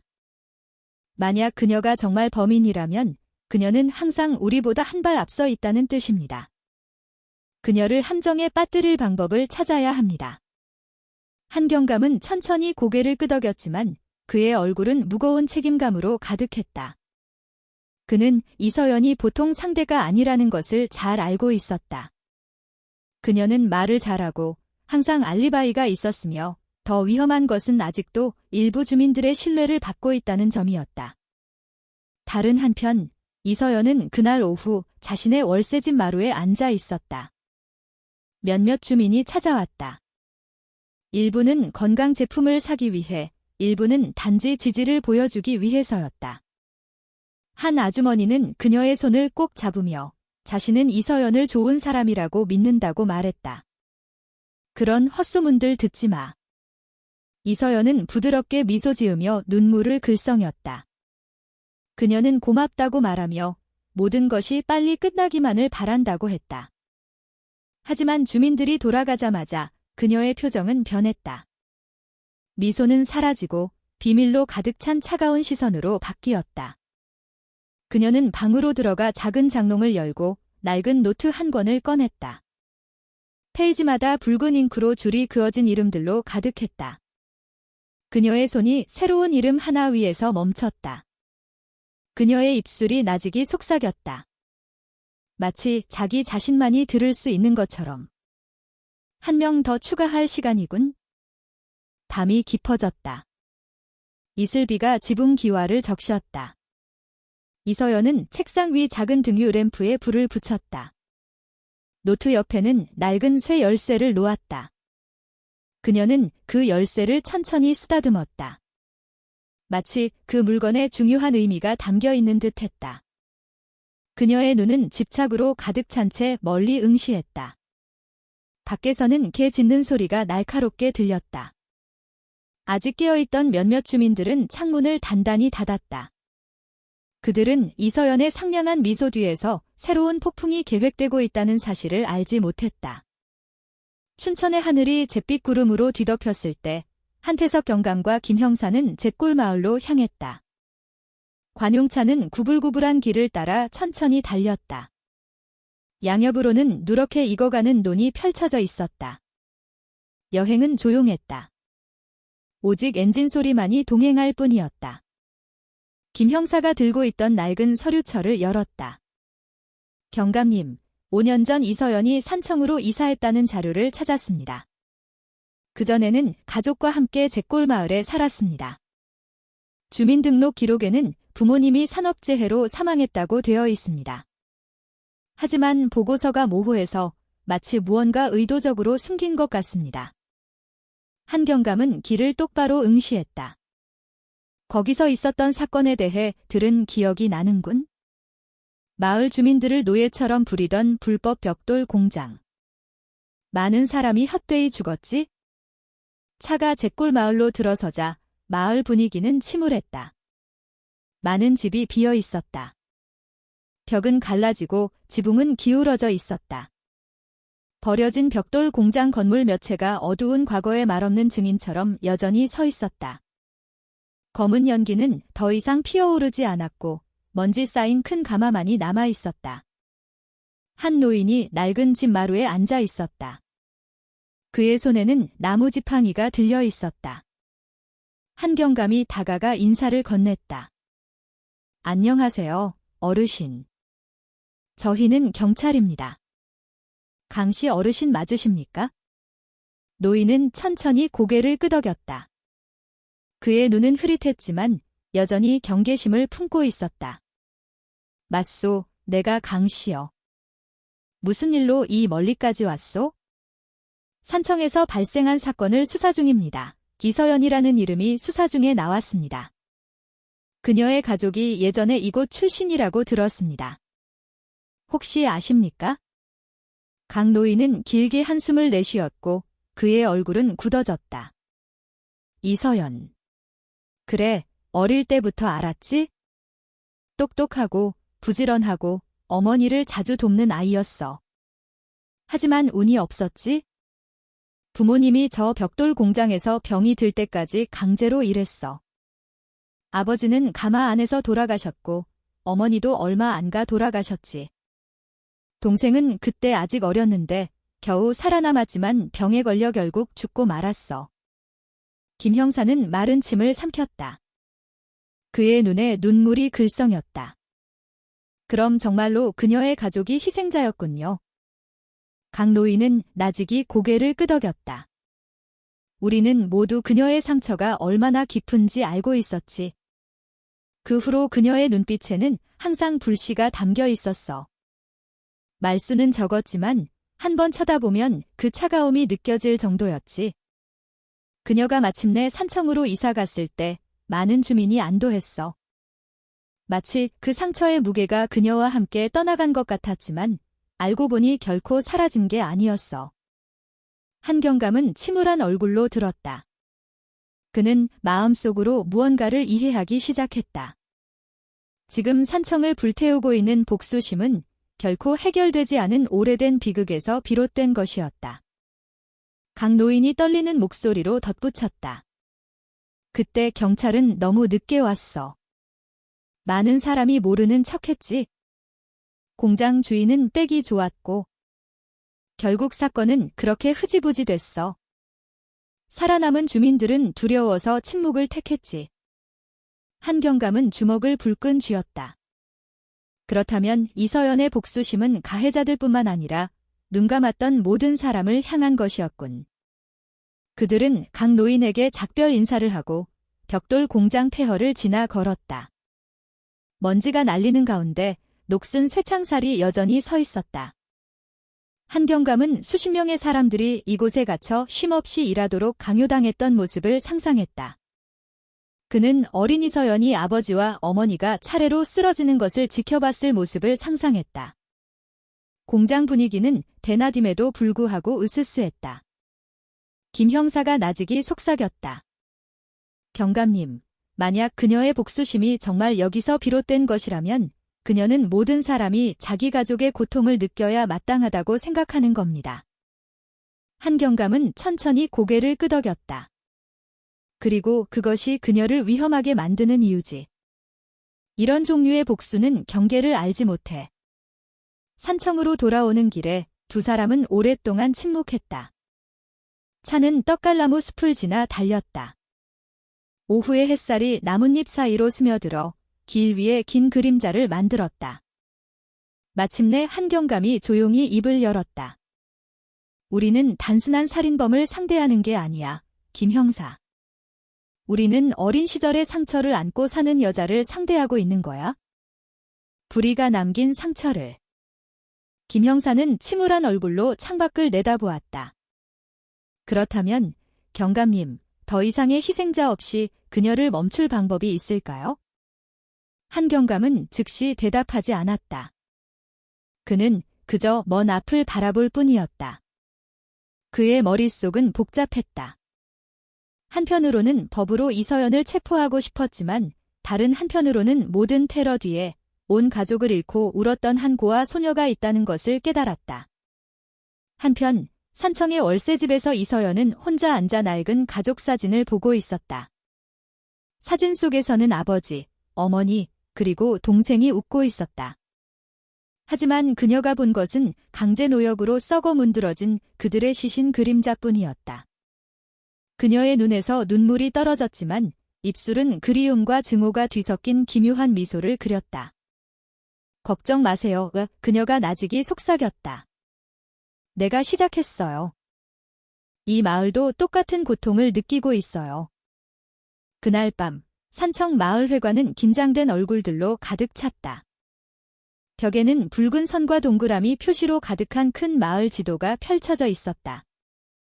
한태석 경감이 앞에 서서 잿골 마을에서 돌아온 후의 수사 결과를 설명했다. 트럭 안에서 발견된 모든 희생자는 과거와 관련이 있었습니다. 그가 무겁게 말했다. 어떤 이는 조상이 벽돌 공장에 연루되어 있었고 어떤 이는 가족이 강제 노역을 한 적이 있었습니다. 패턴은 분명합니다. 이것은 우연이 아닙니다. 참석한 주민들은 침묵했고 일부는 고개를 숙였으며 일부는 창백한 얼굴로 서로를 쳐다보았다. 마침내 박석희 이장이 떨리는 목소리로 말했다. 그럼 정말 복수였군요. 한경감은 천천히 고개를 끄덕였다. 아직 완전히 확신할 수는 없지만 그 방향이 매우 유력합니다. 방 한 구석에서 한 아주머니가 스카프로 얼굴을 가렸다. 그녀의 어깨가 들썩였다. 실종되었던 그녀의 딸이 희생자 명단에 포함된 것으로 밝혀졌다. 그녀의 흐느낌이 터져나와 분위기를 더욱 으스스하게 만들었다. 회의가 끝난 후 한경감은 김 형사를 자신의 사무실로 불렀다. 우리는 너무 가까이 다가갔어, 김 형사. 그녀는 분명 눈치챘을 거야. 그녀가 더 대담한 행동을 할 것에 대비해야 해. 김 형사는 날카로운 눈으로 고개를 끄덕였다. 경감님, 이서연은 우리가 그녀의 과거를 파헤치고 있다는 것을 이미 알고 있을 겁니다. 그 때문에 그녀는 더욱 위험해질 수 있습니다. 한편 자신의 월세집에서 이서연은 작은 촛불을 켜고 바닥에 앉아 있었다. 흔들리는 불빛이 그녀의 침울한 얼굴을 비췄다. 그녀 앞에는 마을 지도가 펼쳐져 있었고 몇몇 지점에는 붉은 십자 표시가 되어 있었다. 마을 회관, 시장, 절, 그리고 이장님 댁이었다. 그녀의 손이 천천히 지도를 훑다가 중앙에 있는 큰 원에서 멈췄다. 마지막 밤 그녀가 나직이 속삭였다. 모든 사람이 내 이름을 기억하게 될 밤. 그녀는 작은 나무 상자를 열어 가족 사진을 꺼냈다. 빛바랜 종이 뒤에서 아버지와 어머니의 미소가 그녀를 바라보았다. 이서연은 떨리는 손가락으로 그 사진을 쓰다듬었다. 눈물이 떨어졌지만 입술은 씁쓸한 미소를 지었다. 나만의 방식으로 정의를 실현해 드릴게요. 다음 날 아침, 이서연은 평소처럼 행동했다. 그녀는 시장을 거닐며 아주머니들에게 친절한 미소로 인사를 건넸고 심지어 무료로 음료수 병을 나눠주기도 했다. 하지만 몇몇 눈들은 그녀를 의심스럽게 바라보기 시작했다. 그녀 등 뒤에서 작은 속삭임들이 들려왔다. 어떤 이는 그녀의 선량함을 믿었고 어떤 이는 조용히 오싹함을 느꼈다. 한편 한 경감은 새로운 보고를 받았다. 경감님, 한 주민이 이서연이 마을 외곽도로 근처의 빈 창고에 멈추는 것을 봤다고 합니다. 한 경찰관이 말했다. 그 활동은 밤늦게 이루어졌습니다. 한 경감은 심각하게 쳐다보았다. 이걸 그냥 지나칠 수는 없어. 그녀의 움직임을 몰래 감시해야 한다. 그날 밤 소규모 경찰팀이 움직였다. 그들은 멀리서 이서연을 따라갔다. 그녀는 혼자 걷고 있었다. 비옷이 그녀의 몸을 감쌌다. 그녀는 마을 동쪽의 작은 언덕으로 이어지는 오솔길로 향했다. 덤불 뒤에서 김 형사가 속삭였다. 경감님, 그녀는 같은 창고로 향하고 있습니다. 한 경감은 조용히 하라는 신호를 보냈다. 그들은 이서연이 낡은 창고 앞에 멈추는 것을 보았다. 그녀는 가방에서 무언가를 꺼냈다. 화학약품 병처럼 보였고 그것을 들고 안으로 들어갔다. 얼마 후 그녀는 다시 나왔다. 그녀의 얼굴은 아무 일도 없었다는 듯 평온했다. 그녀는 뒤돌아보지 않고 집으로 걸어갔다. 이서연이 시야에서 사라지자마자 한 경감과 팀이 다가갔다. 그들은 창고 문이 밖에서 잠겨있는 것을 발견했지만 주변 공기는 휘발유와 화학약품이 섞인 날카로운 냄새가 났다. 한 경감은 날카롭게 쳐다보았다. 그녀는 무언가를 준비하고 있어? 사무실로 돌아왔을 때 김 형사가 조용히 말했다. 경감님, 그녀는 더 이상 숨지 않습니다. 그녀는 의도적으로 자신의 움직임을 보여주고 있습니다. 한 경감은 침울하게 고개를 끄덕였다. 그 말은 그녀가 우리와 정면으로 맞설 준비가 되었다는 뜻이다. 집에서 이서연은 거울 앞에 앉아 머리를 매만졌다. 그녀의 눈에는 내면에서 타오르는 작은 불꽃이 비쳤다. 그녀는 경찰이 점점 더 가까이 다가오고 있다는 것을 알았지만 두려워하기는커녕 오히려 도전을 느끼고 있었다.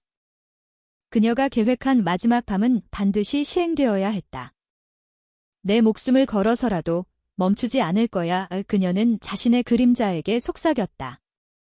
그들도 느껴야 해. 그리고 그날 밤 처음으로 이서연은 활짝 웃었다. 더 이상 친절한 가면이 아닌 폭풍을 일으킬 준비가 된 한 여자의 미소였다. 그날 밤 산청 마을에는 폭우가 쏟아졌다. 이따금 번개가 하늘을 가르며 굳게 닫힌 집들을 비췄다. 경찰서 안, 분위기는 삼엄했다. 한태석 경감은 메모와 사진으로 가득 찬 큰 게시판 앞에 앉아 있었다. 그의 눈은 피곤했지만 결의에 찬 불꽃이 여전히 타오르고 있었다. 김 형사가 긴장된 얼굴로 그의 옆에 서 있었다. 경감님, 그녀는 우리가 감시하고 있다는 것을 알고 있는 것 같습니다. 한 경감은 길게 한숨을 내쉬었다. 알고 있을 뿐만 아니라 우리가 덫에 걸렸다고 느끼게 만들고 싶어 하는 거야? 마치 그 말을 증명이라도 하듯 한 경감의 휴대폰이 진동했다. 모르는 번호로부터 메시지가 도착했다. 경감님, 나를 찾고 있군요. 좋아요. 나도 당신을 지켜보고 있으니까. 한 경감의 얼굴이 굳어졌다. 그는 김 형사에게 메시지를 보여주었다. 젊은 수사관은 재빨리 읽고는 걱정스러운 눈으로 쳐다보았다. 경감님, 이건 그녀가 우리의 모든 움직임을 감시하고 있다는 뜻입니다. 그들이 더 이야기하기 전에 새로운 메시지가 도착했다. 기억해, 트럭에서 죽은 사람들은 시작일 뿐이야. 너무 늦었어, 경감. 한 경감은 휴대폰을 꽉 쥐었다. 그는 이 메시지를 보낸 사람이 누구인지 알았다. 이름은 없었지만 이서연 외에는 아무도 감히 이런 식으로 그에게 도전하지 않을 것이었다. 자신의 월세집에서 이서연은 휴대폰을 만지작거리며 조용히 앉아 있었다. 밖의 폭우는 그녀의 계획을 위한 완벽한 배경을 만들어주고 있었다. 작은 책상 위에서 촛불이 희미하게 타올랐고 그 빛은 창문 틈으로 들어오는 바람에 흔들렸다. 그녀는 엷은 미소를 지으며 새로운 메시지를 입력했다. 내 가족이 어디 사는지 알아, 한태석. 넌 마을을 지킬 수 있겠지만 내 집은 지킬 수 있을까? 다음 날 아침, 한 경감의 전화가 요란하게 울렸다. 그의 아내가 겁에 질린 목소리로 방금 낯선 사람이 집 앞에 잠시 서 있었다고 말했다. 그녀가 나갔을 때 그 사람은 이미 사라졌지만 담장 위에 붉은 장미 한 송이가 놓여 있었다. 한경감은 가슴이 답답해지는 것을 느꼈다. 그는 무거운 목소리로 아내를 진정시켰다. 진정해. 모든 문과 창문을 닫아. 아무도 들여보내지 마. 그는 즉시 몇 명의 경찰관을 보내 집을 지키게 했다. 전화를 끊은 후 그는 주먹을 불끈 쥐었다. 그녀는 개인적으로 공격하기 시작했어. 이건 더 이상 단순한 사건이 아니야? 이건 전쟁이야.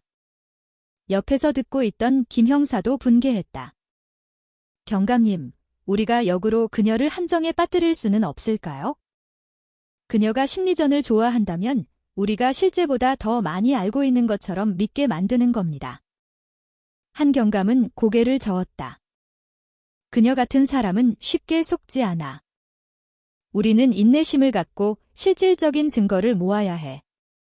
하지만 한 가지는 분명해. 더 이상 그녀를 얕봐서는 안 된다. 마을에서는 소문이 더욱 걷잡을 수 없이 퍼졌다.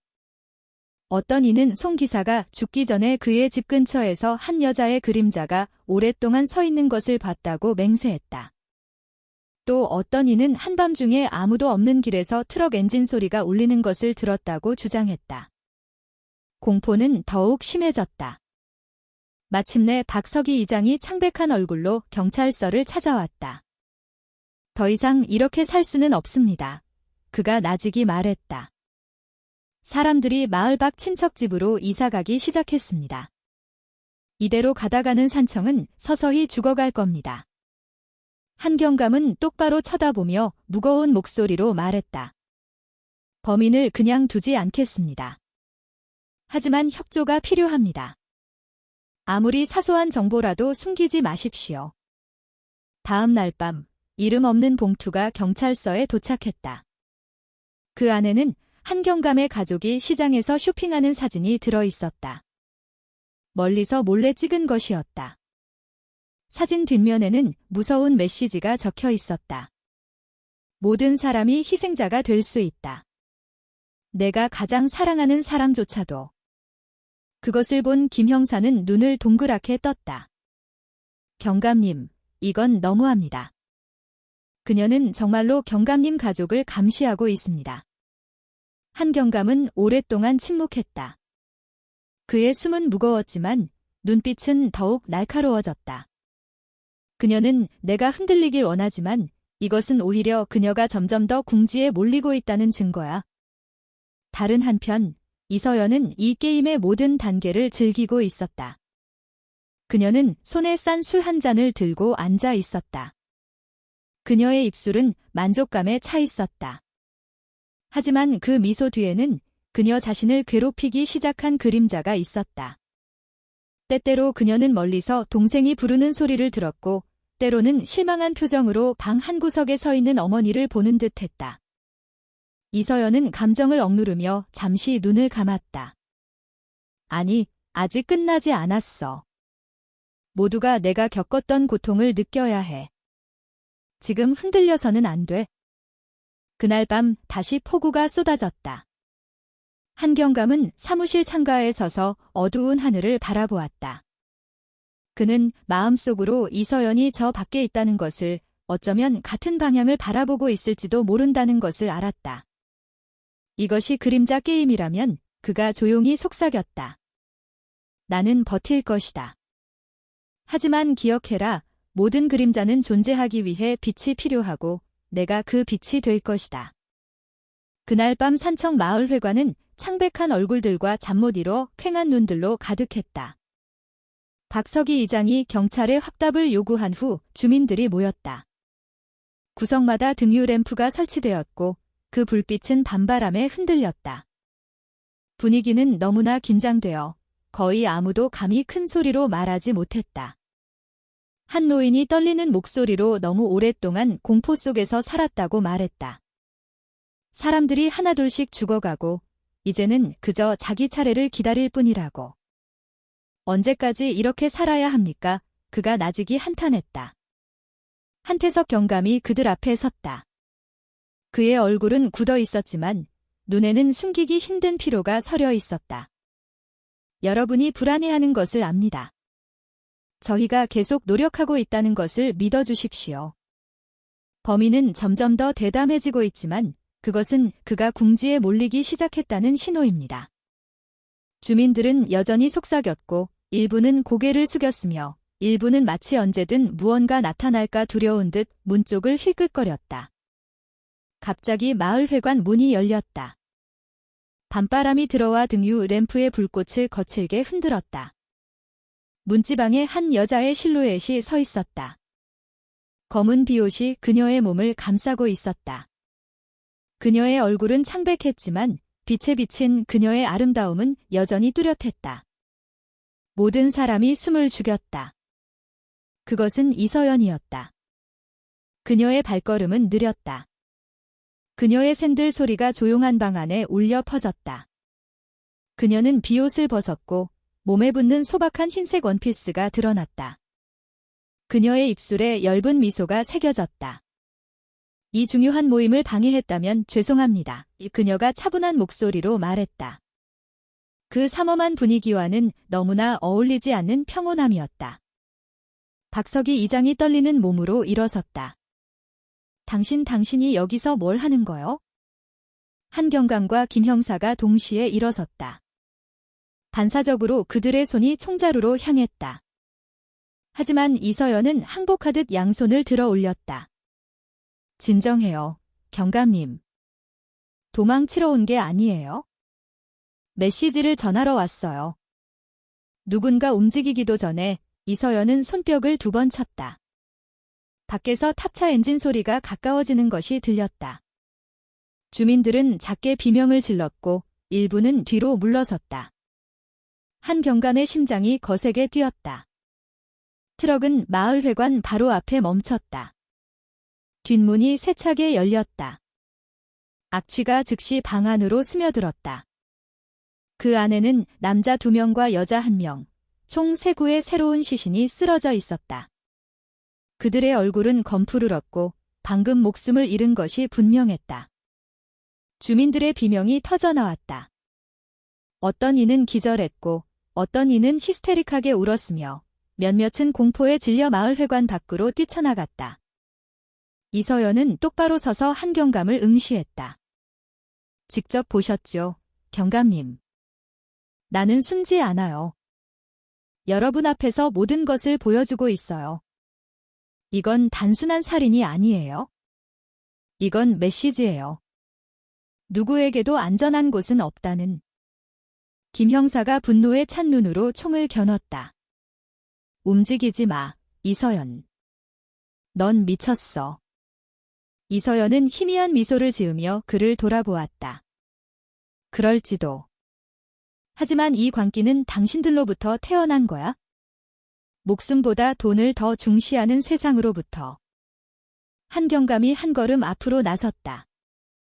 그의 목소리는 무거웠다. 선을 넘었어. 그들을 겁준다고 해서 내가 한 짓을 정당화할 수 있다고 생각하나. 이서연이 다가왔다. 그들의 거리는 몇 미터밖에 남지 않았다. 그녀의 눈은 분노로 번뜩였다. 나는 정당화가 필요 없어, 경감님. 나는 단지 그들이 내가 겪었던 상실감을 느끼길 바랄 뿐이야. 이 마을의 모든 사람에게 책임이 있어. 내 가족이 무너질 때 그들은 눈을 감았지? 그리고 보호자라고 자처하는 당신네 경찰들 당신들도 마찬가지야. 방 안의 분위기가 팽팽해졌다.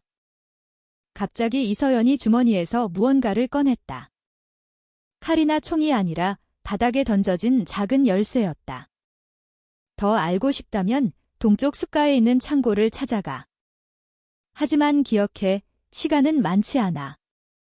누군가 움직이기도 전에 이서연은 밖으로 뛰쳐나갔다. 한경감이 뒤쫓으려 했지만 밖에서 작은 폭발음이 들렸다. 탑차 일부가 폭발했다. 불길이 치솟았고 주민들은 공포에 질려 비명을 질렀다.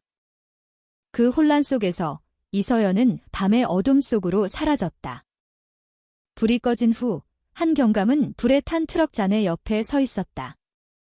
희생자들의 시신은 이미 옮겨졌지만 타는 냄새는 여전히 공중에 남아 있었다.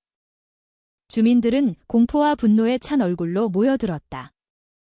김 형사가 혼란스러운 표정으로 한경감을 쳐다보았다. 경감님, 왜 그녀가 우리에게 단서를 준 걸까요? 마치 우리가 무언가 발견하길 바라는 것처럼요. 한경감은 깊게 한숨을 내쉬었다. 그녀가 우리를 조종하고 있기 때문이야. 그녀는 게임의 방향을 통제하고 싶어 해. 우리가 그 창고로 간다면 함정이거나 아니면 그녀가 의도적으로 남긴 진실이 있겠지. 박석희 이장이 두려움 가득한 눈으로 한경감을 쳐다보았다. 제발 그녀를 멈춰주세요, 경감님. 이 마을은 더 이상 견딜 수 없습니다. 한경감은 동쪽 숲을 똑바로 응시했다. 그의 눈은 결의로 가득했다. 어떤 방법으로든 그녀를 상대할 거야. 이것이 그녀가 시작한 게임이라면 내가 끝내겠어. 다른 한편 이서연은 어두운 오솔길을 혼자 걷고 있었다. 비옷이 다시 그녀의 몸에 달라붙었다. 폭우가 쏟아졌지만 그녀는 개의치 않았다. 그녀의 눈물이 뺨에 흐르는 빗방울과 뒤섞였다. 나는 그들에게 보여줬어. 아무도 내 그림자에서 벗어날 수 없다는 걸. 한태석도, 주민들도, 그 누구도 그녀가 조용히 속삭였다. 하지만 그녀의 마음 깊은 곳에서는 작은 목소리가 속삭이기 시작했다. 그것은 동생의 부드러운 목소리, 마치 누나, 멈춰. 이건 방법이 아니야 라고 말하는 듯 했다. 이서연은 귀를 막고 숲을 향해 더 빨리 걸었다. 조용히 해. 지금 멈출 수는 없어. 그리고 그날 밤의 폭우만이 그 아름다운 여자의 그림자가 서서히 어둠 속으로 사라지는 것을 목격했다. 산청 동쪽 숲은 아침 안개에 여전히 휩싸여 있었고 경찰 행렬은 낡은 창고로 향하는 좁은 길로 들어섰다. 간밤의 비로 젖은 흙길 때문에 차량은 천천히 움직여야 했다. 한태석 경감은 선두 차량 조수석에 앉아 있었다. 그의 얼굴은 긴장되어 있었다. 옆에 있던 김 형사가 지도를 펼쳤다. 경감님, 정보에 따르면 이 창고는 예전에 목재 보관용으로 사용되었고 오랫동안 버려졌다고 합니다. 하지만 어젯밤 우리가 발견한 흔적은 여기로 향하고 있습니다. 한경감은 말없이 고개를 끄덕였다. 그는 마음속으로 이서연이 아무 의도 없이 단서를 주지 않았을 것이라고 생각했다. 이곳은 진실의 원천이거나 아니면 치명적인 함정일 수 있었다. 현장에 도착하자 그들은 높은 잡초에 둘러싸인 녹슨 양철벽의 큰 건물을 발견했다. 앞문은 큰 자물쇠로 단단히 닫혀 있었다. 한경감이 신호를 보냈다. 2명의 경찰관이 다가가 큰 절단기로 자물쇠를 잘랐다. 문이 삐걱거리며 열리자마자 차가운 공기와 악취가 즉시 뿜어져 나왔다. 모든 사람이 반사적으로 코를 막았다. 김 형사가 손전등을 켜고 내부를 비췄다. 그들이 본 광경은 소름이 돋았다. 어두운 방 안에는 한 사람을 가둘 수 있을 만큼 작은 철제 우리가 줄지어 있었다. 몇몇 우리는 비어 있었지만 철벽에 긁힌 손톱 자국이 선명하게 보였다. 몇몇 우리에는 여전히 더러운 옷, 낡은 샌들, 심지어 머리카락 뭉치가 남아 있었다. 세상에, 젊은 경찰관 중 한 명이 떨리는 목소리로 중얼거렸다. 이건 창고가 아니라 인간 감옥이야. 방 한구석에서 김 형사는 붉은 십자 표시가 그려진 큰 나무판을 발견했다. 그 아래에는 이름들이 휘갈겨 쓰여 있었다. 일부는 이미 줄이 그어져 있었다. 한경감은 오랫동안 응시했고 그의 눈은 굳어졌다. 이 이름들은 우리가 트럭에서 발견한 희생자들과 일치해. 그들이 더 안으로 들어갔을 때 자루 더미 뒤에서 작은 소리가 들렸다. 경찰들이 서둘러 다가가 자루들을 치웠다. 그곳에는 중년 남성 한 명이 묶여 있었다. 그의 몸은 쇠약했고 눈은 반쯤 감겨 있었다. 그는 아직 살아 있었다. 살려주세요. 그가 나직이 속삭였다.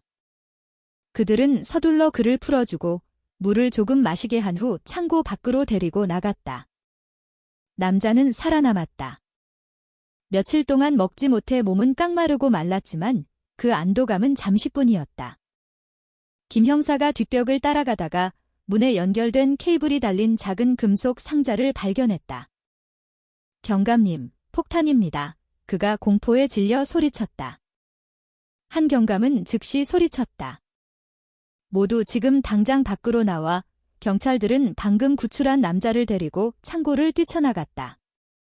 그들이 안전한 거리에 도달한 지 몇 초 후 큰 폭발이 일어나고 불길이 하늘로 치솟았으며 양철 조각들이 사방으로 흩날렸다. 창고는 순식간에 파괴되었고 짙은 검은 연기만 남았다. 멀리서 폭발음을 들은 마을 주민들은 즉시 집 밖으로 나왔다. 그들의 얼굴은 공포에 질려 있었다. 그들은 숲 쪽에서 피어오르는 연기를 보았고 경찰이 함정에 빠질 뻔했다는 소식을 들었다. 한경감은 창고를 삼키는 불길을 바라보며 서 있었다. 그의 턱이 굳어졌다. 이서연은 우리가 올 줄 알았어. 그녀는 메시지가 전달되도록 일부러 한 명의 희생자를 살려둔 거야. 그리고 이 함정은 그녀가 항상 한 발 앞서 있다는 경고야. 김 형사는 숨을 헐떡였다. 그의 얼굴은 분노로 가득했다. 경감님, 그녀가 우리를 놀리고 있습니다. 언제까지 그녀가 공포를 퍼뜨리도록 내버려 둬야 합니까? 한경감은 하늘을 뒤덮은 연기를 똑바로 응시했다. 그녀는 모든 사람이 자신이 품고 있는 고통을 느낄 때까지 멈추지 않을 거야. 하지만 우리도 멈추지 않을 것이다. 그날 밤, 마을은 더욱 깊은 공포에 잠겼다. 주민들은 절에 모여 폭풍이 빨리 지나가기를 함께 기도했다. 하지만 그 기도 뒤편에서 그들은 위협이 점점 더 현실이 되고 있다는 것을 알았다. 마을의 소란에서 멀리 떨어진 비밀 장소에서 이서연은 혼자 앉아 있었다. 작은 난로의 불빛이 그녀의 창백한 얼굴을 비췄다. 그녀는 경찰이 비밀의 일부를 발견했다는 것을 알았지만 그것이 바로 그녀가 원했던 것이었다. 그녀의 입가에 만족스러운 엷은 미소가 떠올랐다. 내 작은 감옥을 보았겠지. 그녀가 나직이 속삭였다. 하지만 아직 모든 것의 끝을 본 것은 아니야. 그녀는 노트를 닫고 난로 불을 끈 후 어둠 속으로 걸어 나갔다. 다시 비가 내리기 시작해 땅을 적셨다. 그녀의 그림자가 길게 늘어져 마치 밤의 어둠과 하나가 되는 듯 했다. 그날 밤 산청의 하늘은 별 하나 없이 캄캄했다. 검은 구름이 낮게 드리워져 보이지 않는 무게로 작은 마을을 짓누르는 듯 했다. 동쪽 숲 창고가 폭발한 이후로 주민들은 더 이상 편히 잠들지 못했다. 그들은 문을 단단히 걸어 잠그고 밤새 등유 램프를 켜두었다. 기도는 계속되었지만 공포는 여전히 마음을 지배했다. 한태석 경감은 김 형사와 몇몇 경찰관들과 함께 마을 회관에 앉아 있었다. 그의 앞에는 특정 지점들의 붉은 표시가 된 지도가 펼쳐져 있었다. 그려진 모든 선은 이서연의 마지막 계획으로 향하는 실마리였다. 유일한 생존자인 오민주는 방 한구석에 앉아 있었다. 그의 몸은 여전히 쇠약했지만 그는 억지로 깨어 있었다. 제가 직접 들었어요. 그가 조용히 말했다. 그녀가 마지막 밤을 언급했어요. 온 마을이 자기 이름을 기억하게 될 밤이라고요? 그건 빈말이 아니었어요. 한경감은 침울한 얼굴로 고개를 끄덕였다. 오늘 밤 그녀는 더 큰 무언가를 시도할 겁니다. 경계를 늦춰서는 안 됩니다. 그들은 팀을 나누었다. 시장, 절, 마을회관, 그리고 이장님 댁은 삼엄하게 경비되었다. 모든 주민은 집에 머물라는 지시를 받았다. 아무도 밖으로 나오지 않았다. 마을의 분위기는 공격을 기다리는 전쟁터 같았다. 정확히 자정이 되자 마을 서쪽 길의 가로등이 갑자기 일제히 꺼졌다. 멀리서 트럭 엔진 소리가 들려와 좁은 길에 울려 퍼졌다. 집에 숨어있던 주민들은 귀를 막았다. 아이들은 두려움에 울었다. 김 형사는 다른 두 경찰관과 함께 서쪽으로 달려갔다. 밤안개 속에서 그는 한 여자의 실루엣이 똑바로 서 있는 것을 보았다. 긴 머리가 흩날리고 검은 비옷이 바람에 펄럭였다. 그녀의 손에는 작고 검은 기폭 장치가 들려 있었다. 그것은 이서연이었다. 김 형사가 총을 겨누었다. 그런 짓 하지 마, 이서연. 이서연은 씁쓸한 미소로 그를 쳐다보았다. 마지막 밤이 왔어. 이제 아무도 나를 막을 수 없어. 한태석 경감이 천천히 다가왔다. 그의 심장은 거세게 뛰었지만 발걸음은 단호했다. 이서연, 이럴 필요 없어. 아직 다른 길이 있어?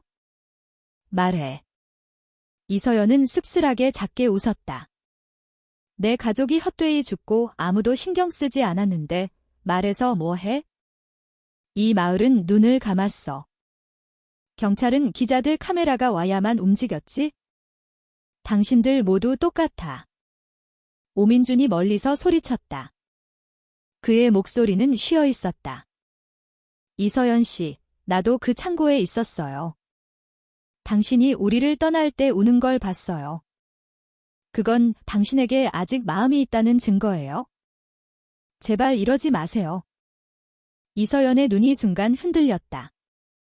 하지만 그녀는 다시 기폭 장치를 들어 올렸다. 넌 내가 살려둬서 살아있는 거야? 하지만 오늘 밤 모든 게 끝나야 해.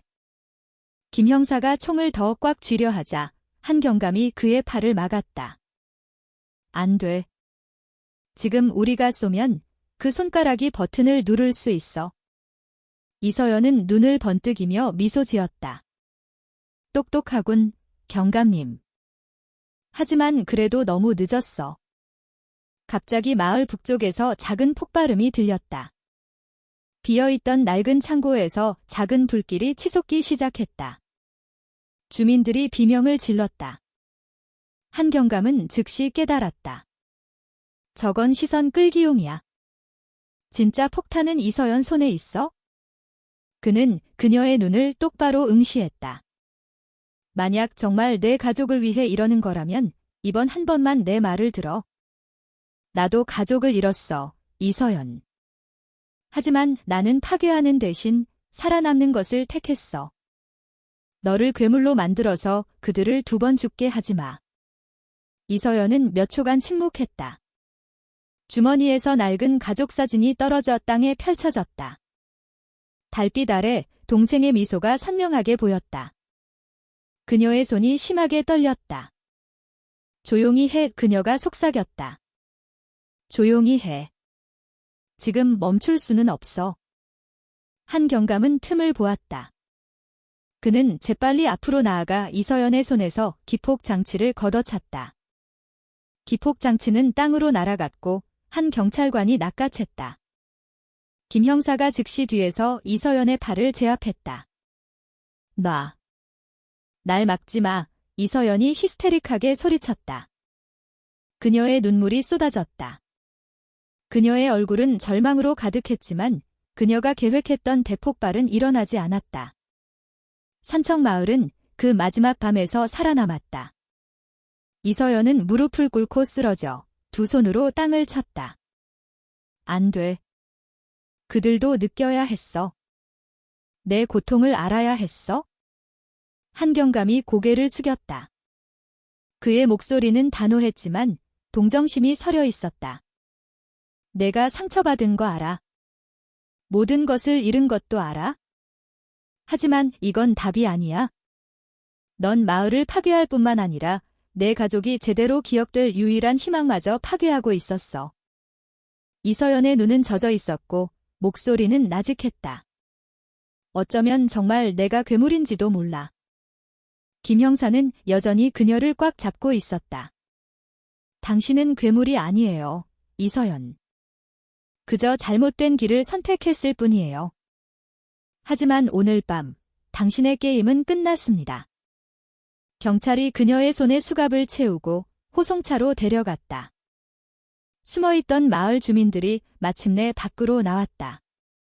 일부는 분노에 찬 눈으로 쳐다보았고 일부는 그들이 자비로운 사람으로 알던 여자가 모든 비극의 배후였다는 사실을 믿을 수 없다는 듯 그저 침묵했다. 박석희 이장이 고개를 숙였다. 그의 얼굴은 후회로 가득했다.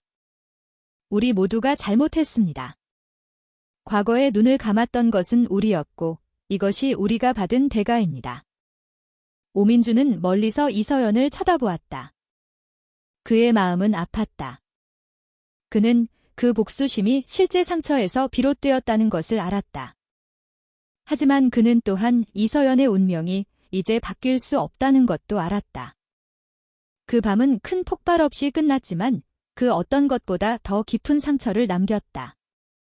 산청마을은 트럭 속 79구의 시신뿐만 아니라 복수의 길을 선택한 이서연이라는 여자 때문에 영원히 기억될 것이다. 호송차 안에서 이서연은 창밖을 내다보았다. 그녀의 눈물이 멈추지 않고 흘렀다. 마지막으로 동생의 얼굴 그림자가 나타나